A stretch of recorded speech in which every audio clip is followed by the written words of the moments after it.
মা, মা, তোমার গুণবতী মেয়ে কি ঘুম থেকে উঠে পড়েছে, নাকি তাকে থাপ্পড় দিয়ে উঠাতে হবে? দোতলা সিঁড়ি দিয়ে নিচে নামতে নামতে কথাটা বলল আরিয়ান তালুকদার আনাস। একেবারে ফ্রেশ হয়ে অফিসের জন্য রেডি হয়ে নিচে নামলো আনাস। পরনে তার সাদা শার্ট, শার্টের সঙ্গে ইন করা কালো প্যান্ট, শার্টের হাতা কোনোই অবধি গোটানো। বুকের সামনে দুটো বোতাম খুলে রাখার কারণে বুকের ফর্সা ত্বকে যেন সাদা মুক্তার আভা খেলা করছে। বাম হাতে রোলেক্স ঘড়ি, পায়ের শু, মাথার চুলগুলো জেল দিয়ে পরিপাটি করা। উচ্চতায় 5 ফুট 7 হবে।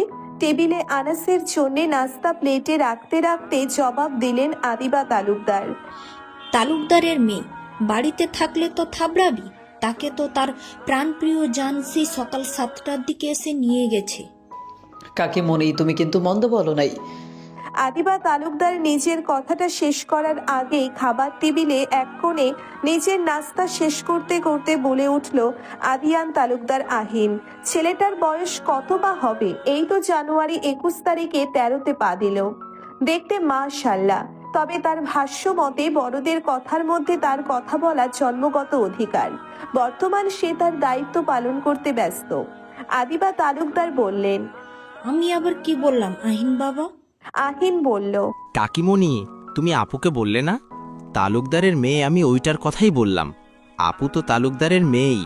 যেমন ধরো আহসান তালুকদার, ই বাড়ির মালিক, অর্থাৎ আমার দাদা ভাই। সে এখন তার বউকে নিয়ে পিঁয়াজ খেতে মূলা তুলতে ব্যস্ত। আহিন শেষের কথাটা বলে দুষ্টু হেসে পুনরায় বলতে শুরু করলো। তার 2 ছেলে 1 মেয়ে। বড় ছেলে নাম আদনান তালুকদার, ছোট্ট ছেলের নাম আহাদ তালুকদার, আর মেয়ের নাম আনহা তালুকদার। যদিও বিয়ের পর তালুকদার থেকে শেখ হয়েছে। আদনান তালুকদারের 2 মাত্র ছেলে। বড় ছেলের নাম আজান তালুকদার তাকবীর, আর ছোট ছেলে অর্থাৎ মেরা নাম তো সুনাই হোগা আপ লোগ, একটু ভাব নিয়ে আদিয়ান তালুকদার আহিন। আর রইল রাহাত তালুকদারের ছেলে মেয়ের কথা। আহিনের কাকিমণিকে সিঁড়ির দিকে হাতের ইশারায় দেখিয়ে বলল, ওই যে দেখো কাকিমণি, একটা হিরোকে আসতে দেখছো না? আদিবা তালুকদার মাথা নেড়ে হ্যাঁ বোঝালো, দেখছে। আহিন ওর কাকিমণির মুখের দিকে তাকিয়ে পুনরায় বলল, এটা কে জানো?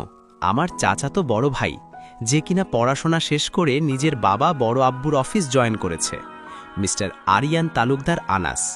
তার একমাত্র বোন আরিবা তালুকদার আরাত, যাকে তুমি কিছুক্ষণ আগে তালুকদারের মেয়ে বলে সম্বোধন করলে। এবার বলো, আরাত আপু তালুকদারের মেয়ে হইল কিনা? আহিনের এত বড় যুক্তি শুনে আদিবা তালুকদার বেকুব বনে দাঁড়িয়ে রইল। চুপ করো বেয়াদব ছেলে, শুধু শুধু কাকিমণিকে জ্বালাচ্ছ কেন? রাবেয়া তালুকদার কিচেন রুম থেকে বের হয়ে ডাইনিং টেবিলের দিকে আস্তে আস্তে আহিনকে ধমকে উঠলেন। আমি আবার কি বললাম রে বাবা? আমি তো শুধু কাকিমণিকে কথাটা বুঝিয়ে বলতেছি। আহিন খাবার খেতে খেতে মায়ের দিকে তাকিয়ে বলে উঠল। আনাস চেয়ার টেনে নিয়ে বসতে বসতে আহিনের মাথায় গাঁটটা মেরে আহিনকে উদ্দেশ্য করে বলল, হয়েছে বুদ্ধিজীবীর ভাণ্ডার, আপনাকে আর বোঝাতে হবে না। আনাস কথাটা বলতে বলতে খাওয়া শুরু করলো। আহিন আনাসের দিকে তাকিয়ে মুখ বাঁকিয়ে পুনরায় খেতে লাগলো। আনাস খেতে খেতে আদিবা তালুকদারের দিকে তাকিয়ে বলে উঠল। আর এত সকালে বাড়িতে নেই মানে? কই গিয়েছে? আদিবা তালুকদার কিছু বলবে তার আগেই মেইন গেট থেকে কারো কণ্ঠস্বর ভেসে এলো। সবাই কণ্ঠের মালিককে অনুসরণ করে দরজার দিকে তাকিয়ে আলভিকে দাঁড়িয়ে থাকতে দেখতে পেল। আহিনের সমবয়সী ছেলেটা এক স্কুলে পড়ে দুজন, বলতে গেলে দুজন দুজনের জান। ভাইয়া, আমি বলছি। আলভি ডাইনিং টেবিলের দিকে এগিয়ে আস্তে আস্তে বলল, শাকচুন্নি আর মায়াবতী, ওরা দুজন কাকিমণির চোখ ফাঁকি দিয়ে মায়াবতীর স্কুটি নিয়ে লং ড্রাইভে বেরিয়েছে। আমি রাতে যখন চুপি চুপি মায়াবতীকে দেখতে ব্যালকনিতে গিয়েছিলাম, তখন ওদের দুজনের কথাগুলো আমি আড়ি পেতে শুনছিলাম। আলভির কথায় সবাই অবাক চোখে তাকালো আলভির দিকে। আহিন তো অবাক হয়ে বলেই উঠল, ছি ছি আলভি, বড়দের কথা তুই আমাকে রেখে একা একা আড়ি পেতে শুনছিস? আমি না তোর বেস্ট ফ্রেন্ড? এই তোর বন্ধুত্ব? যা, তোর সঙ্গে আজ থেকে আমার কথা নেই। আহিন মুখ গোমরা করলো। পর মুহূর্তেই কিছু একটা মনে পড়তেই পুনরায় নিচে থেকে বলে উঠল, এক মিনিট, তুই মায়াবতীকে দেখতে গিয়েছিলিস মানে? তোর মায়াবতী মানে তো আরাতাপুর কথা বলছিস, তাই না? হ্যাঁ, সেই তো আমার মায়াবতী। আলভি লজ্জা মিশ্রণ হেসে কথাটা বলতেই আনাস বিরক্ত হয়ে আলভিকে বলল, স্যার, আপনি তো দেখছি সব জানেন। তাহলে আপনার মূল্যবান ঢংটা বাদ দিয়ে এবার বলেন তো রশিরাত এত সকাল সকাল কই গিয়েছে? আসলে আনাস ভাইয়া, ওরা দুজন কই গিয়েছে এটা আমি বলতে পারবো না। জানোই তো আমার মায়াবতী কতটা চতুর। আমি যে গতকাল রাতে আমার মায়াবতীর আশেপাশে ছিলাম, এটা আমার মায়াবতীর হৃদয়ে বুঝতে পেরেছিল জানো। আনাস বিরক্তির চোখে চেয়ে আছে। আলভি নিঃশ্বাস নিয়ে পুনরায় বলতে শুরু করলো, তারপর মায়াবতীর হৃদয় যখন বুঝতে পেরেছিল, আমি দূর থেকে তার দিকে অপলক দৃষ্টিতে চেয়েছিলাম। ঠিক তখনই আমার চোখে মায়াবতীর চোখ আটকে গেল। আর সেই সময় হঠাৎ সাইড থেকে একটা গান বেজে উঠল, পড়ে না চোখের পলক কি তোমার রূপের ঝলক। আনাস আলভির দিকে রাগি লুকে তাকিয়ে দাঁতে দাঁত চেপে সুর মিলিয়ে গেয়ে উঠল, দোহায় লাগে মুখটা তোর একটু বন্ধ কর, নইলে থাপ্পড় দিব, জ্ঞান হারাবি, বাঁচাতে পারবে না কেউ। সরি ভাইয়া, আসলে ঘুষ হিসেবে মায়াবতী আমাকে একটা উড়ন্ত চুমু দিয়েছিল, তো এজন্য ওরা দুজন লং ড্রাইভ গিয়েছে এটা বললাম, কিন্তু কই গিয়েছে এটা বলতে পারবো না। আলভি কথাটা বলতেই যখন বুঝতে পারল মুখ ফসকে সত্যিটা বলে ফেলেছে, সঙ্গে সঙ্গে হাত দিয়ে নিজের মুখ চেপে ধরল। এখন যে তার মায়াবতীর চুমুর ওয়াদা ভঙ্গ হয়ে গেল, কি হবে এখন? আলভির মুখ দেখে সবাই হেসে উঠল। আর আনাস বিড়বিড় করে আলভিকে বলদ বলে নিজের খাওয়ায় মনোযোগী হয়ে গেল। আহিন কিছু বলতে নিবে ঠিক তখনই আদিবা তালুকদার উচ্চ গলায় রাবেয়া তালুকদারের দিকে তাকিয়ে বললেন, এই মেয়ে দুটোকে নিয়ে কি করব বলেন তো ভাবি। এত সকালবেলা স্কুটি নিয়ে বের হয়েছে, আমার তো টেনশনে মাথা ঘুরতেছে। আহা, ছোট্ট ওদেরকে নিয়ে টেনশনের কি আছে? আরাতকে তুই চিনিস না? আরাত নিজের সঙ্গে তার প্রাণ প্রিয় রশ্মিকেও রাগলে রাখতে জানে। আমি কখন বললাম আমি ওদের দুজনকে নিয়ে টেনশন করতেছি? আমি তো টেনশন করতেছি যে রাস্তা দিয়ে ওরা স্কুটি চালাবে, ওই রাস্তার মানুষজনকে নিয়ে। না জানি কার কপাল পুড়তে চলেছে, আর তার মাসুল ওদের বাবা বড় আব্বুকে দিতে হবে। কতবার বললাম স্কুটি কিনে না দেওয়ার জন্য, কিন্তু না, কে শুনে কার কথা। এবাড়ির বড়ই আদরের একমাত্র মেয়ে বলে কথা, ওনার মুখ থেকে কথা বের হওয়ার আগেই জিনিস হাজির। এখন নেও, তাকে বাড়িতে খুঁজে পাওয়াই দায়। আনাস মায়ের কথায় পাত্তা না দিয়ে তাড়াহুড়ো করে নিজের খাবার খেতে শুরু করলো। যতক্ষণ পর্যন্ত মেয়েকে সামনে না পেয়েছে ততক্ষণ পর্যন্ত তার মায়ের মুখের বাণী বন্ধ হবে না। একেই অফিসের লেট হয়ে গিয়েছে, বাবা বড় আব্বু অনেক আগেই বের হয়েছে অফিসের উদ্দেশ্যে। তার উপর তাকবীর ভাই দেশের বাহিরে থাকায় আনাসের উপরে সব দায়িত্ব পড়ছে। আলভি চেয়ার টেনে নিয়ে বসতে বসতে ফলের ঝুড়ি থেকে একটা আপেল হাতে তুলে নিয়ে আপেলে কামড় বসাতে বসাতে বলে উঠল, কাকিমণি, তুমি সত্যি বলছো ওদের দুজনকে নিয়ে? আমারও বিশ্বাস হয় না। কখন কাকে মৃত্যুর দুয়ারে পাঠানো ব্যবস্থা করে আল্লাহ মালুম। আনাস খেতে খেতে আলভির দিকে তাকিয়ে আলভিকে উদ্দেশ্য করে বলল, বাজেনা বুকে তোর অলস বন্ধুকে বল তাড়াতাড়ি খাওয়া ফিনিশ করতে, স্কুলে লেট হয়ে যাচ্ছে। আহিন খাওয়া বাদ দিয়ে আনাসের কথায় গাল ফুলিয়ে বলে উঠল, আমি মোটেই অলস না ভাইয়া, উচিত কথা যেখানে আহিন আলফি সেখানে। কথাটা বলতেই দুই বন্ধু একসঙ্গে বলে উঠল। বুঝতে পারছো? দুই বন্ধুর প্রতিবাদ দেখে রাদিবা তালুকদার আর রাবিয়া তালুকদার দুজনেই হেসে ওঠে। আনাস বিরক্তি হয়ে বলল, হ্যাঁ, বুঝতে পেরেছি বৃদ্ধির ভাণ্ডার। এখন একটাও কথা না, চুপচাপ খাবার শেষ কর আর চোখের সামনে থেকে দুটো বিদায় হ। আহিনার কথা বাড়াই না, চুপচাপ খাবার শেষ করতে লাগলো। রাবিয়া তালুকদার চিন্তিত গলায় সিঁড়ির দিকে তাকিয়ে বললেন, তাকবীর তো এত লেট করে না, ওর অফিসে লেট হয়ে যাচ্ছে। এখনো নিচে নামছে না কেন আনাস? ও তো সকাল সকাল জগিং জন্য উঠে পড়ে। আজকে কি হয়েছে? অসুস্থ নাকি ছেলেটা? ও বড়মা, তোমাকে বলতে ভুলে গেছি, ভাইয়া তো কালকে রাতে ইমার্জেন্সি লন্ডন ব্যাক করেছে। ওখানে একটা প্রজেক্ট নিয়ে ঝামেলা চলছে, বাবা বড় আব্বুকে বলে গিয়েছে। রাবিয়া তালুকদারের চিন্তিত মুখটা এখন একটু স্বাভাবিক দেখা গেল। আদিবা তালুকদারের দিকে তাকিয়ে পুনরায় বলে উঠল, এই ছেলেকে তাড়াতাড়ি বিয়ে দিতে হবে, বুঝলি ছোট্ট? তাহলে যদি বউয়ের কারণে বাড়িতে আটকানো যায়। হুটহাট এদেশে তো ওদেশে, ছেলেটাকে বুঝে উঠতে পারি না, কেমন যেন সবসময় গম্ভীর থাকে, আর কাজ তো কাজ। কথাগুলো শেষ করে পুনরায় আনাসের দিকে তাকিয়ে বললেন, আনাস, তাকবীর লন্ডনে পৌঁছে ফোন করছিল? না বড় মা, এখনো হয়তো বিমান ল্যান্ড করে নাই। ভাইয়া রিসোর্টে পৌঁছে ফোন করবে। টেনশন করো না, এখন আসলাম তাহলে, আল্লাহ হাফেজ। আনাস খাবার টেবিল থেকে উঠতে উঠতে কথাটা বলে। বাড়ি থেকে বের হয়ে পার্কিং এরিয়া থেকে নিজের বাইকটা নিয়ে অফিসের উদ্দেশ্যে রওনা দিল। এই পথ যদি না শেষ হয় তবে কেমন হতো তুমি বলো। ও চাচা রাস্তা থেকে সরো সাইড হও। এই রশ্মি সাবধানে, লেগে গেল রে গেল। আমার কোমরটা শেষ হয়ে গেল। কি ভাবছেন অ্যাক্সিডেন্ট? হ্যাঁ ঠিক ধরেছেন। দুজন একটু আগে জমির দুয়ারে ঠকঠক করছিল, কিন্তু কোনো লাভ হলো না। আজরাইল ওদের উল্টো বলে দিল, বাচ্চারা তোমাদের তো এখনো বহুত আকাম করা বাকি। তোমরা এখানে কেন? যাও তোমাদের দায়িত্ব পালন করো, আমাকে ডিস্টার্ব করো না। যাও তো আর কি করার। রশ্মি রাত কি অভদ্র নাকি? ওরা ভদ্রতার খাতিরে চলে গেল পথের চাচাকে উদ্ধার করতে। আরাত রাস্তা থেকে উঠে নিচের গাউন থেকে হাত দিয়ে ধুলা ঝাড়তে পথের চাচাকে ওঠাতে এগিয়ে গেল। চাচা আপনি ঠিক আছেন? কোথাও ব্যথা পান নাই তো? ব্যথা পেলে ডাক্তারের কাছে চলেন। আসলে সরি চাচা, আমরা ঠিক আপনাকে দেখতে পারি নাই। শুধু যে আমাদের দোষ এটা কিন্তু একদম মেনে নিব না। আপনি রাস্তা দেখে শুনে চলবেন তো, তাই না? সামনে পিছনে কোনো গাড়ি আসছে কিনা এটা চেক করে তো রাস্তা পার হবেন। আরে মেয়ে, আমাকে নিয়ে ব্যস্ত হতে হবে না, আমি ঠিক আছি, আমার ব্যথা লাগে নাই। তুমি ওই মেয়েটাকে ওঠাও গিয়ে। দেখো মেয়েটার পায়ের উপর স্কুটি পড়ে আছে। আরাত সঙ্গে সঙ্গে চোখ তুলে সামনের দিকে তাকালো। সামনে তাকাতেই দেখতে পেল রশ্মির পায়ের উপরের স্কুটি পড়ে আছে। আর রশ্মি আরাতের দিকে অবাক চোখে তাকিয়ে আরাতের চালচলন লক্ষ্য করছে। প্রথমত রশ্মির স্কুটি চালানোর কারণে ওর পায়ের উপরে স্কুটিটা পড়েছে, আর আরাত পিছে ছিল বিধায় রাস্তার সাইডে ছিটকে পড়েছে। পথের চাচায় স্কুটির ধাক্কা লেগে সামনে থেকে কিছুটা দূরে ছিটকে পড়েছে। কাঁচা রাস্তা বিধায় ব্যথা পায় নাই, তবে আরাত রাস্তা থেকে উঠে রশ্মিকে না তুলে পথের চাচাকে ওঠাচ্ছে, যেখানে পথের চাচার কিছুই হয় নাই আর রশ্মির পায়ে অলরেডি যথেষ্ট ব্যথা পেয়েছে।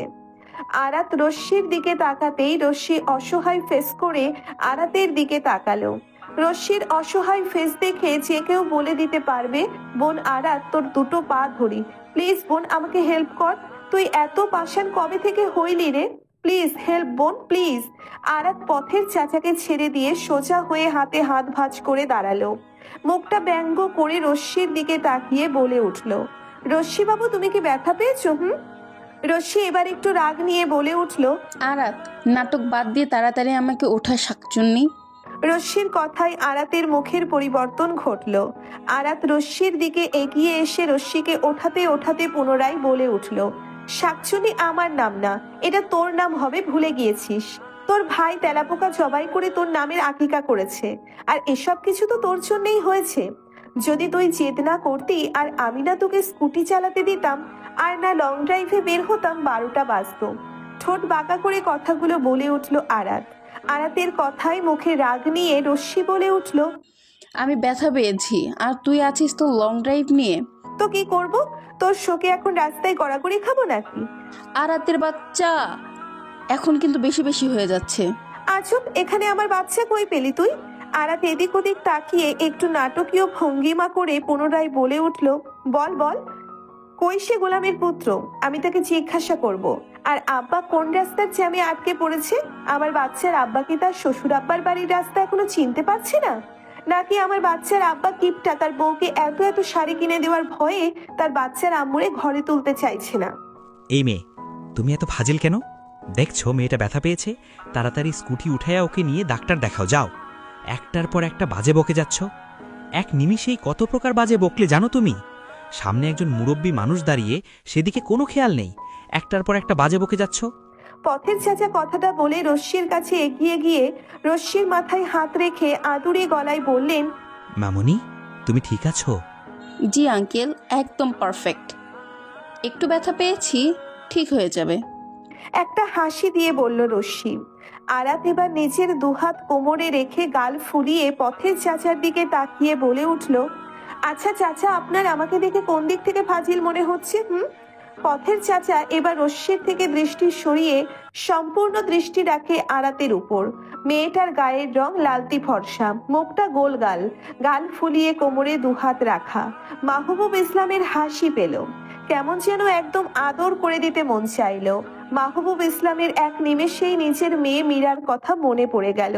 মীরাও তো এমন করেই মাহবুব ইসলামের কাছে নিজের অভিযোগগুলো তুলে ধরে। কথাগুলো ভেবেই মাহবুব ইসলাম মুচকি হাসি দিয়ে কিছু বলতে যাবে, তার আগেই আরাত পুনরায় বলে উঠল, কি বলেন তো চাচা? আজকালকার যুগে মানুষের উপকার করতে নেই, মানুষ উপকার মনে রাখে না। যদি আমার ফ্রেন্ড স্কুটিটা আপনার সঙ্গে ডিরেক্ট ধাক্কা দিত, তাহলে অবশ্যই আমাদের উপকার আপনার সারা জীবন মনে থাকতো। আমার ফ্রেন্ড আপনাকে বাঁচালো, কিন্তু দেখেন আপনি এখনই আমাদের উপকার ভুলে গিয়ে আমাকে ফাজিল উপাধি দিয়ে দিলেন। হ্যাঁ মানছি ভুলবশত আমার ফ্রেন্ডের মিস্টেক হয়ে গেছে, কিন্তু বিশ্বাস করুন আমি স্কুটি চালাইলে একদম মিস হতো না। আমি আপনাকে ডিরেক্ট উপরে টিকিট কেটে দিতাম। কথা দিচ্ছি পরের বার এমন হবে না। পরের বার দেখা হইলে ডাইরেক্ট আপনাকে জমের দুয়ারে পাঠানোর ব্যবস্থা করে দিব। এই নিয়ে আর মনে কষ্ট রাখেন না তো, কেমন? মাহবুব ইসলামের কিছুক্ষণ আগে আরাতকে ঘিরে মনের মধ্যে যেটুকু ভালো লাগা শুরু হয়েছিল, সেই ভালো লাগাটুকু এক নিমেষেই রাগে রূপান্তরিত হইল। এই বেয়াদব মেয়ে, তুমি তো আসলেই বেয়াদব। বড়দের সঙ্গে কিভাবে কথা বলতে হয় তুমি তাও জানো না দেখছি। পরের বার দেখা হইল আমাকে একদম উপরে পাঠাবে, এইটা আবার বড় মুখ করে বলছো। তার সঙ্গে এটাও বলছো আমি এই নিয়ে যেন মনে কষ্ট না রাখি। আচ্ছা, তোমার মাথায় কি স্ক্রু ঢিলা আছে? হ্যাঁ। মাহবুব ইসলাম আরো কিছু বলতে নিবে, ঠিক তখনই মাহবুব ইসলামের ফোন বেজে উঠল। পাঞ্জাবির পকেট থেকে ফোনটা বের করে একবার আরাতের দিকে আর চোখে তাকিয়ে ফোনটা রিসিভ করে। হ্যাঁ মাহির, বলো। ফোনের ওপার থেকে মাহির নামের ছেলেটা বলে উঠল, আব্বু কই তুমি? আর কতক্ষণ ওয়েট করব? আমার কলেজে লেট হয়ে যাচ্ছে। এত লেট কেন করছো বাসায় আসতে? মাহবুব ইসলাম মাহিরের কথার উত্তর করলেন, হ্যাঁ মাহির, 5 মিনিট ওয়েট করো, আসছি আমি। মাহবুব ইসলাম আরাতের দিকে তাকিয়ে পুনরায় বলে উঠলেন, আর বলো না, রাস্তায় একটা পাগল মেয়ের সঙ্গে দেখা, এই জন্য একটু লেট হইতেছে। মাহির ফোনের ওপাশ থেকে অবাক হয়ে বলে উঠল, পাগল? আরাত নিজের দিকে হাতের আঙ্গুল তাক করে মুখ ফুলে বলে উঠল, কি আমি পাগল? মাহবুব ইসলাম ফোনে বললেন, হ্যাঁ পাগল, তুমি ওয়েট করো, আমি আসতেছি।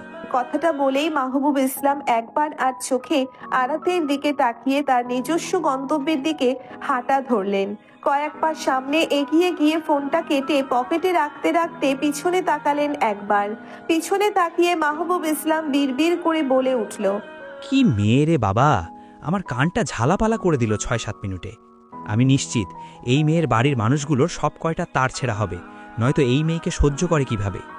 যেই বাড়ির বউ হয়ে যাবে সেই বাড়িকে আমার তরফ থেকে অগ্রিম বেদনার শুভেচ্ছা জানাচ্ছি। আরাত তো রেগে ফায়ার। রশ্মি আরাতকে একবার দেখে নিয়ে আরাতকে উদ্দেশ্য করে বলে উঠল, দেখ বোন, অনেকটা লেট হয়ে যাচ্ছে।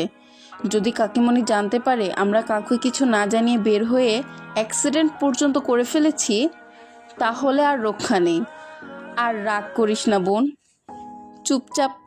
আরাত রশ্মির দিকে রাগী গলায় বলে উঠল, তুই আমারে রাগ করতে বারণ করছিস? তুই দেখলি ওই চাচা আমারে পাগল বলে গেল, আর তুই তার প্রতিবাদ না করে আমাকে চুপ থাকতে বলছিস? রশ্মি বিরক্ত মুখে আরাতের দিকে তাকিয়ে বলল, তো কি করব? আমিও তোর মতো ওই মুরব্বির সঙ্গে পায়ে পা লেগে ঝগড়া করব? তুইও কিন্তু কম যাস নাই, অনু মুরব্বি মানুষ। দেখলি না আমার মাথায় কি সুন্দর হাত রাখলো, আর তুই এমন মানুষের সঙ্গে পায়ে পা লেগে ঝগড়া করলি? হয়েছে হয়েছে, উনিও তো মুরব্বি হয়ে আমার সঙ্গে ঝগড়া করছিল তার বেলা। শুধুমাত্র উনি তোর মাথায় হাত রেখেছে বলে ছেড়ে দিলাম, নয়তো বুঝিয়ে দিতাম এই আরিবা তালুকদার আরাতের সঙ্গে লাগতে আসা কাকে বলে। রশ্মি আর কথা বাড়ালো না। আরাত স্কুটি উঠিয়ে সামনে বসলো নিজে চালাবে বলে, আর রশ্মি পিছনে ঠিকঠাক হয়ে বসছিল। হঠাৎ আরাত পুনরায় বলে উঠলো, কি রে শাকচুন্নি, এখন ঠিক আছিস? ডাক্তার দেখাইবি? আরাত কথাটা বলে পেছন ঘুরে রশ্মির দিকে তাকিয়ে পুনরায় জানতে চাইলো, দেখি দেখা কই ব্যথা পেয়েছিস? রশ্মি অভিমানী গলায় উত্তর করলো, সর, এতক্ষণে দরদ দেখাতে হবে না।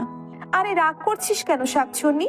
তুই তো আমার সব। তুই ব্যথা পেয়েছিস, আর দেখ তোর ব্যথা আমার জখম হয়ে ধরা দিয়েছে। রশ্মি এবার আরাতকে নিয়ে উত্তেজনায় হতে দেখা গেল। কই দেখা, কোথায় ব্যথা পেয়েছিস? বেশি ব্যথা করছে? এতক্ষণ তো খুব আমাকে নিয়ে পড়েছিলিস, নিজে যে ব্যথা পেয়েছিস সেদিকে কোনো খেয়াল নেই। স্কুটি ঘোড়া, ডক্টরের কাছে চল দ্রুত। রশ্মি আরাতকে বকতে বকতে, সর আমার সামনে থেকে, পেছনে বস তুই, আমি স্কুটি চালাবো, তোকে চালাতে হবে না। রশ্মি স্কুটি থেকে নামতে যাবে, আরাত রশ্মির দিকে মুগ্ধ চোখে তাকিয়ে বলে ওঠে, এভাবেই সারা জীবন থেকে যাস। রশ্মি অবাক হয়ে বলে উঠল, মানে? আরাত স্বাভাবিক হয়ে বলল, কিছু না। আরাত এতক্ষণ রশ্মির নিজেকে ঘিরে ব্যাকুলতাগুলো মুগ্ধ চোখে দেখছিল। আরাত সামান্য জখমের কথা বলতেই রশ্মির নিজের ব্যথার কথা ভুলে গিয়ে আরাতের জন্য ছটফটানি শুরু করলো। অথচ আরাত যে রশ্মির ব্যথাকেই নিজের ব্যথা মনে করে কথাটা বলল। রশ্মি স্কুটি থেকে নামতে যাচ্ছিল, তখনই আরাত বলে উঠল, হয়েছে শাকচুন্নি, একবার আপনার কারণে অলরেডি জমির দুয়ার থেকে ঘুরে আসলাম, আর আপনাকে স্কুটি চালাতে হবে না।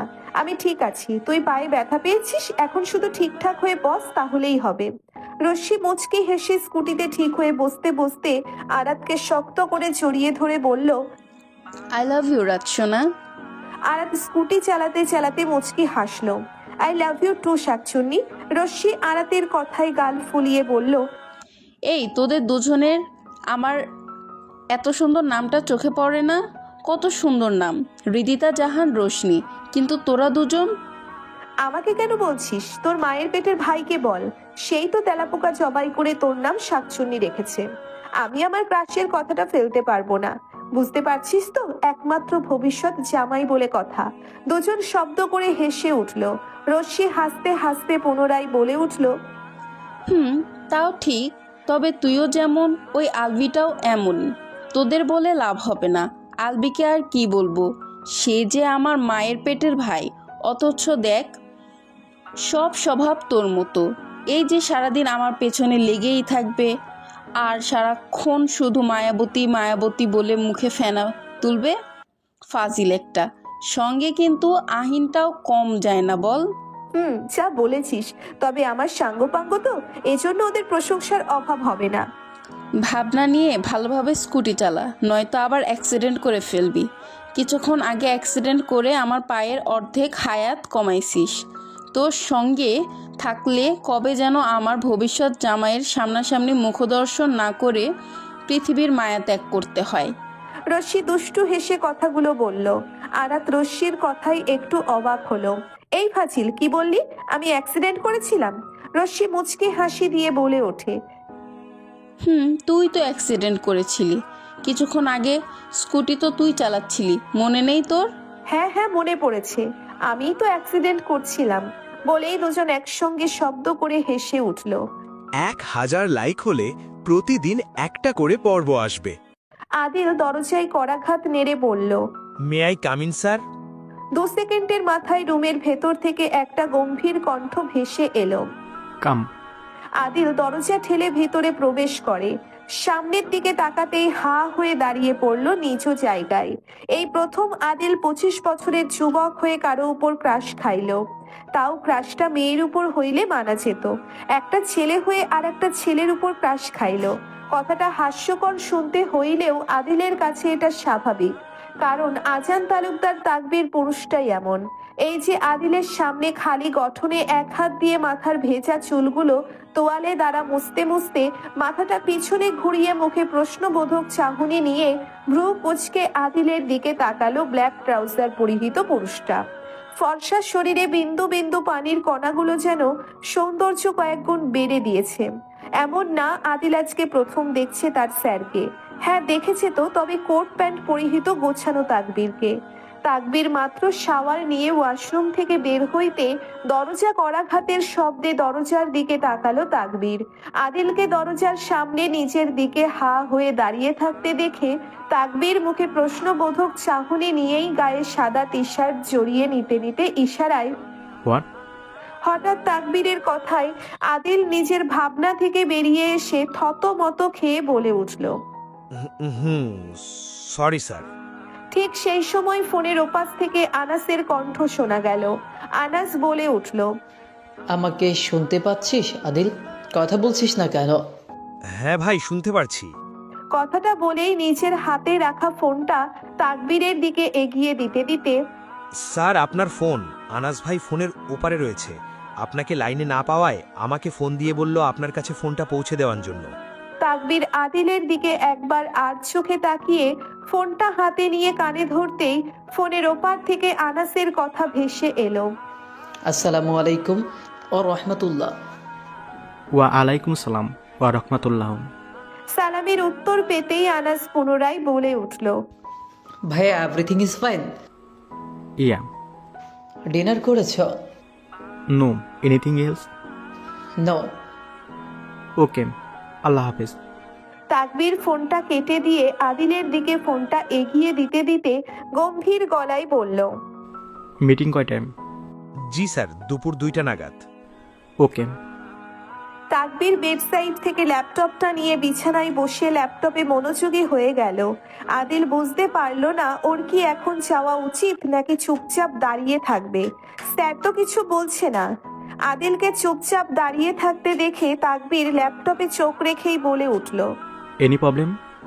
আদিল মাথা নাড়িয়ে বলল, নো স্যার, কোনো প্রবলেম নেই। তাহলে আসতে পারো। জি স্যার। কথাটা বলার সঙ্গে সঙ্গে আদিল রুম থেকে বের হয়ে বড় করে শ্বাস নিল। মাথাটা উপরের দিকে ত্যাগ করে বিড়বিড় করতে লাগলো, হে আল্লাহ, তোমার এই বান্দা এমন কেন? এই ব্যাডার মুখ থেকে কি কথার ভাগগুলো তার ভবিষ্যৎ বউয়ের বাণী করে দিয়েছ? তুমিই বলো, তোমার এই বান্দার পুরো বন্ধুমহল সবসময় হাসি আড্ডায় মজে থাকে, কিন্তু তোমার এই কঠিন বান্দা এমন কেন? কথাগুলো বিড়বিড় করতে করতে আফসোস সহিত নিঃশ্বাস ফেলে নিজের রুমের দিকে হাঁটা ধরলো আদিল। ওপাশে আনাস আল্লাহ হাফেজ বলতেই টুটটুট শব্দ হয়ে ফোনটা কেটে গেল। আনাস ফোন থেকে চোখ তুলে বাবা বড় আব্বুর দিকে তাকিয়ে বলে উঠল, ভাইয়া ঠিকঠাকভাবে পৌঁছেছে? টেনশন করেন না বড় আব্বু, আমি আদিলের সঙ্গে কথা বলে নিব। আদনান তালুকদার ছোট একটা নিঃশ্বাস ফেলে বললেন, হ্যাঁ, এতটা পথ জার্নি করে টায়ার্ড ফিল করছে হয়তো।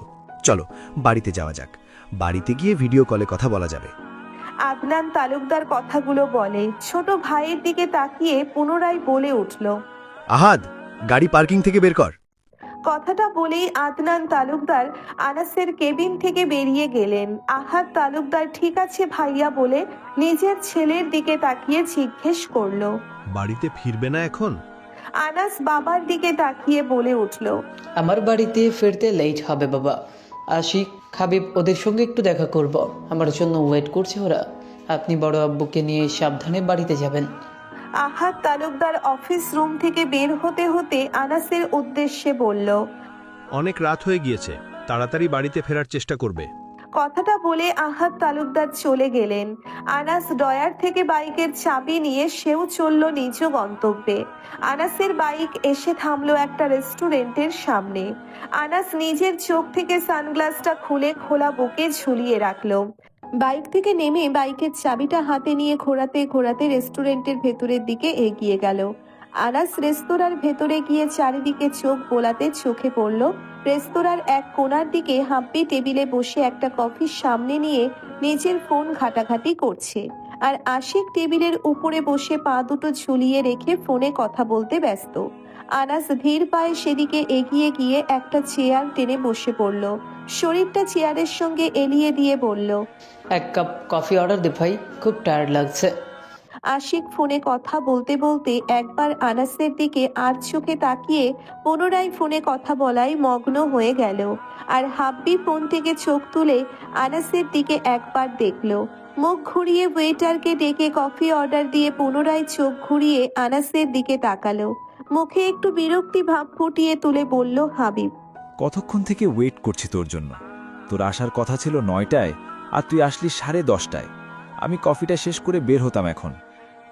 আনাস চেয়ারে গা এলিয়ে দেওয়া অবস্থায় বলে উঠল, আরে তাকবীর ভাই, দেশে না থাকায় আজকে অফিসের চাপ একটু বেশি ছিল, খুব টায়ার্ড লাগছে দোস্ত। হাবিব আনাসের দিকে তাকিয়ে আছে।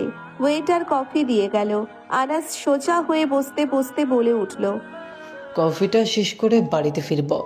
আনাসের কথা শুনে আশিক ফোন কেটে দিয়ে পকেটে রাখতে রাখতে বলে উঠল, আসলি তো মাত্র, এসেই বাড়িতে যাওয়া নিয়ে তাড়াহুড়ো শুরু করছিস? তোর তো বাড়িতে বউ নেই, তাহলে তো তাড়া কেন বাড়িতে যাওয়ার বলতো? আশিকের কথায় চোখ মুখ কুচকে বলে উঠল আনাস, তোর কাছ থেকে কি আর আশা করব বলতো? তোর মাথায় সারাদিন এর বউ বউ মেয়ে মেয়ে লেগে থাকে শালা। বাড়িতে শুধু বউ থাকলে তাড়াতাড়ি ফিরতে হবে কেন? বউ ছাড়াও তো ভাই বোন মা বাবা আরও অনেকেই রয়েছে, তাই না?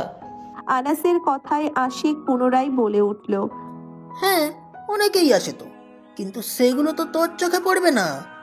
এই যে একটা মেয়ে তোকে চোখে হারায়, এইটা তো দেখেও দেখিস না।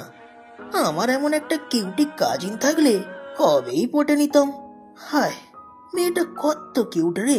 কথাটা বলতে বলতে আশিক নিজের দু গালে দুহাত রাখলো। আনাস আশিকের দিকে রাগী লুক দিয়ে বলে উঠল, জাস্ট শাট আপ ইডিয়েট, মুখটা বন্ধ রাখ।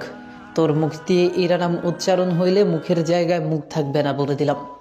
আশিক আনাসের কথায় মুখ বাঁকিয়ে বলে উঠল, ঢং দেখে বাঁচি না। মেয়েটার ভালোবাসা স্বীকার করতে চাস না, আবার তার নাম অন্য কেউ উচ্চারণ করতে পারবে না। বলি, এটা একটু বেশি নাটক হয়ে গেল না আনাস তালুকদার? আনাস কিছু বলতে যাবে ঠিক তখনই হাবিব বলে উঠল, চুপ করবি তোরা?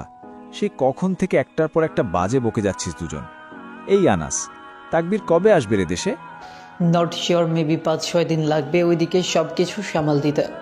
চল আজকে উঠলাম তাহলে। আনাস কথাটা বলে চেয়ার থেকে উঠে পড়ল।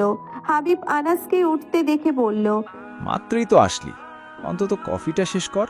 আনাস হাবিবের দিকে তাকিয়ে, অনেক রাত হয়ে গেছে, অন্য একদিন, আজকে খুব টায়ার্ড লাগছে রে। কথাটা বলে আনাস আবার আশিকের দিকে তাকিয়ে বলল, চল শালা, তোর জন্য পুরো মুডটাই খারাপ হয়ে গেল, উঠলাম আজকে।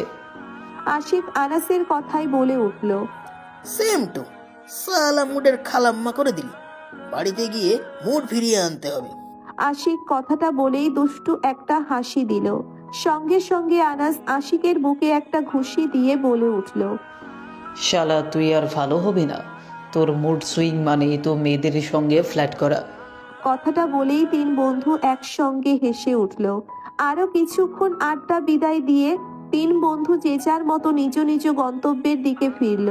তালুকদার বাড়ির বড়রা যে যার ঘরে ঘরে, আর ছোট্ট বিচ্ছুগুলো ছাদে নিজেদের মতো আড্ডা দিতে ব্যস্ত। অলরেডি রাত 11টা বেজে গেছে, তারপরও তাদের আড্ডা জমে পুরো ক্ষীর হবে নাই বা কেন। যেখানে রশ্মিরাত সেখানে শুধু ক্ষীর কেন, আড্ডা জমে একেবারে পায়েস হয়ে যাবে। যাক, এখন মূল কথায় আসি তাহলে। কি ভাবছেন তো আরাত রশ্মি এত রাতে এক ছাদে কিভাবে? চলেন ওদের পরিচয় দিয়ে আসা যাক তাহলে। রশ্মিরাত বেস্টফ্রেন্ডের পাশাপাশি ওদের আর একটা পরিচয় রয়েছে। বলতে গেলে ওই পরিচয়ের ক্ষেত্রে ওদের ফ্রেন্ডশিপ শুরু। রক্তের সম্পর্ক না ওদের, তারপরও রক্তের সম্পর্কের থেকেও বেশি কিছু। রশ্মিরাত দুজন দুজনের প্রতিবেশী ছিল। রশ্মি ফ্যামিলি বলতে শুধু রশ্মি, আলভি আর ওর আম্মু আব্বু। তবে রশ্মির আব্বু বেশিরভাগ সময় কাজের সূত্রে দেশের বাহিরে থাকে। এই যে চারজন মিলে তখন তালুকদার বাড়ির ছাদে আড্ডা দিচ্ছে, এই ছাদটাও এমন। আরাতদের ছাদ থেকে রশ্মিদের ছাদে এক লাফিয়ে যাওয়া যাবে, আবার আসতে পারবে। ওরা ছোটবেলা থেকে দেখে আসছে দুই পরিবারের কতটা মজবুত সম্পর্ক। সেই সম্পর্কে ঘিরেই আজ ওরা দুজন দুজনের বেস্ট ফ্রেন্ড।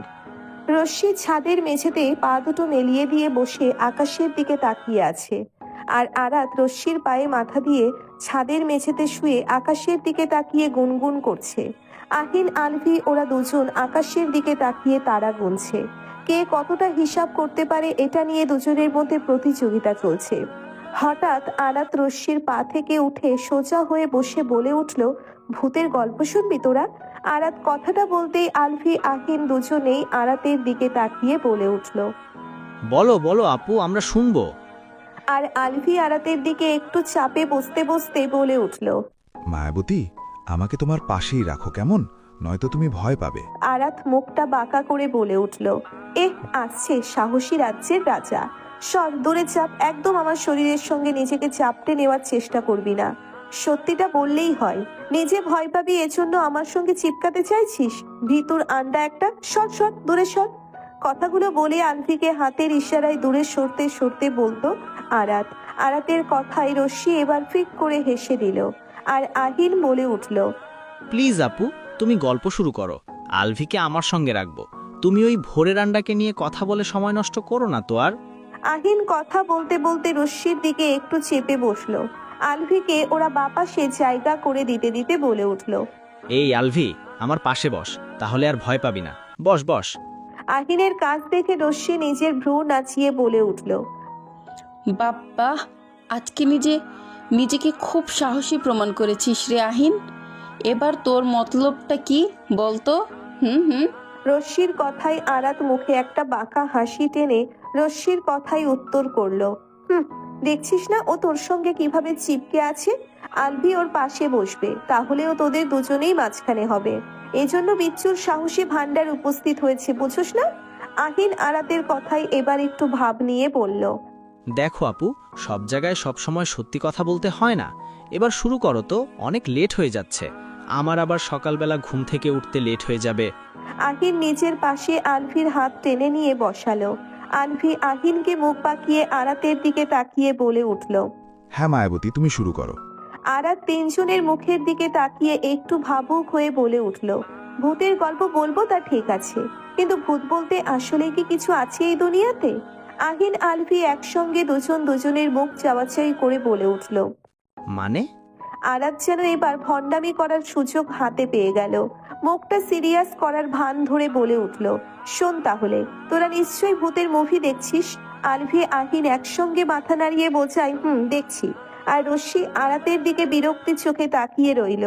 এটা দেখার জন্যে আরাত ভণ্ডামির লিমিট কয় ধাপ চূড়ান্ত পর্যায়ে এগিয়ে নিয়ে যেতে পারে। আরাত এবার একটু ভাবুক হয়ে বলতে শুরু করলো, এই মুভিগুলো আমি ঠিক বুঝে উঠতে পারি না, জানিস তো। এই যে দেখ, নায়ক নায়িকা মিলে কয়েকজন বন্ধুকে নিয়ে ভূতের বাড়িতে ঘুরতে যাবে। ওরা আর ঘুরতে যাওয়ার কোনো জায়গা খুঁজে পায় না। যাবে এক ভাঙাচুরা বাড়িতে, যে বাড়িটা 50 সাল আগে থেকে তালাবন্ধ হয়ে থাকবে। আবার সেই বাড়ির সামনে পৌঁছতে ওদের পিছনে এমন ভাবে কোথা থেকে একটা পাগলা টাইপের দারোয়ান চাচা বের হয়ে আসবে। ওরা তো ভয় পাবেই, তার সঙ্গে আমাদের জান বের করার ব্যবস্থা করে সারবে। তারপর দারোয়ান চাচা বের হয়ে সবাইকে বলবে, ঘোর বিপদ, যাস না কেউ, মরবি তোরা, সব কটা মরবি। বলতে বলতে আবার ওখান থেকে লোকটা কোথাও একটা চলে যাবে। এটা দেখে সব বন্ধুরা একসঙ্গে হেসে ওঠে। লোকটাকে পাগল বলে বাড়িতে ঢুকে যাবে। আরাত বড় করে শ্বাস নিয়ে পুনরায় বলে উঠল, এখন আমার কথা হইল, ওই বাড়িতে যদি ভূত থেকেই থাকে, তাহলে দারোয়ান চাচা এত বছর ধরে বাড়িটা দেখাশোনা করছে কিভাবে? দারোয়ানকে ভূতের কি চোখে পড়ে না? আহিন আলভি ভাবুক হয়ে একসঙ্গে বলে উঠল, তাই তো, বিষয়টা চিন্তার। কিন্তু আরাত ওদের উৎসাহ পেয়ে পুনরায় বলতে শুরু করলো, দেখ, তারপর বাড়িটা অদ্ভুত রকমের ভয়ঙ্কর ফিল হবে। তো আমার কথা হইল, তোরা যখন বাড়িতে ঢুকতেই ভয় পাচ্ছিস, তাহলে সবাই আলাদা আলাদা ঘরে থাকতে চাস কেন? আরাতের কথাই আহিন আলভি মুখটা বাঁকা করে বলল, তাই তো। আরাত ওদের মুখটা একবার দেখে নিয়ে আবার বলতে শুরু করলো, তারপর নায়িকা যে ঘরে থাকবে, এটা কোনো সাধারণ ঘর লয়লা, এটা হইল ভূতের ঘর।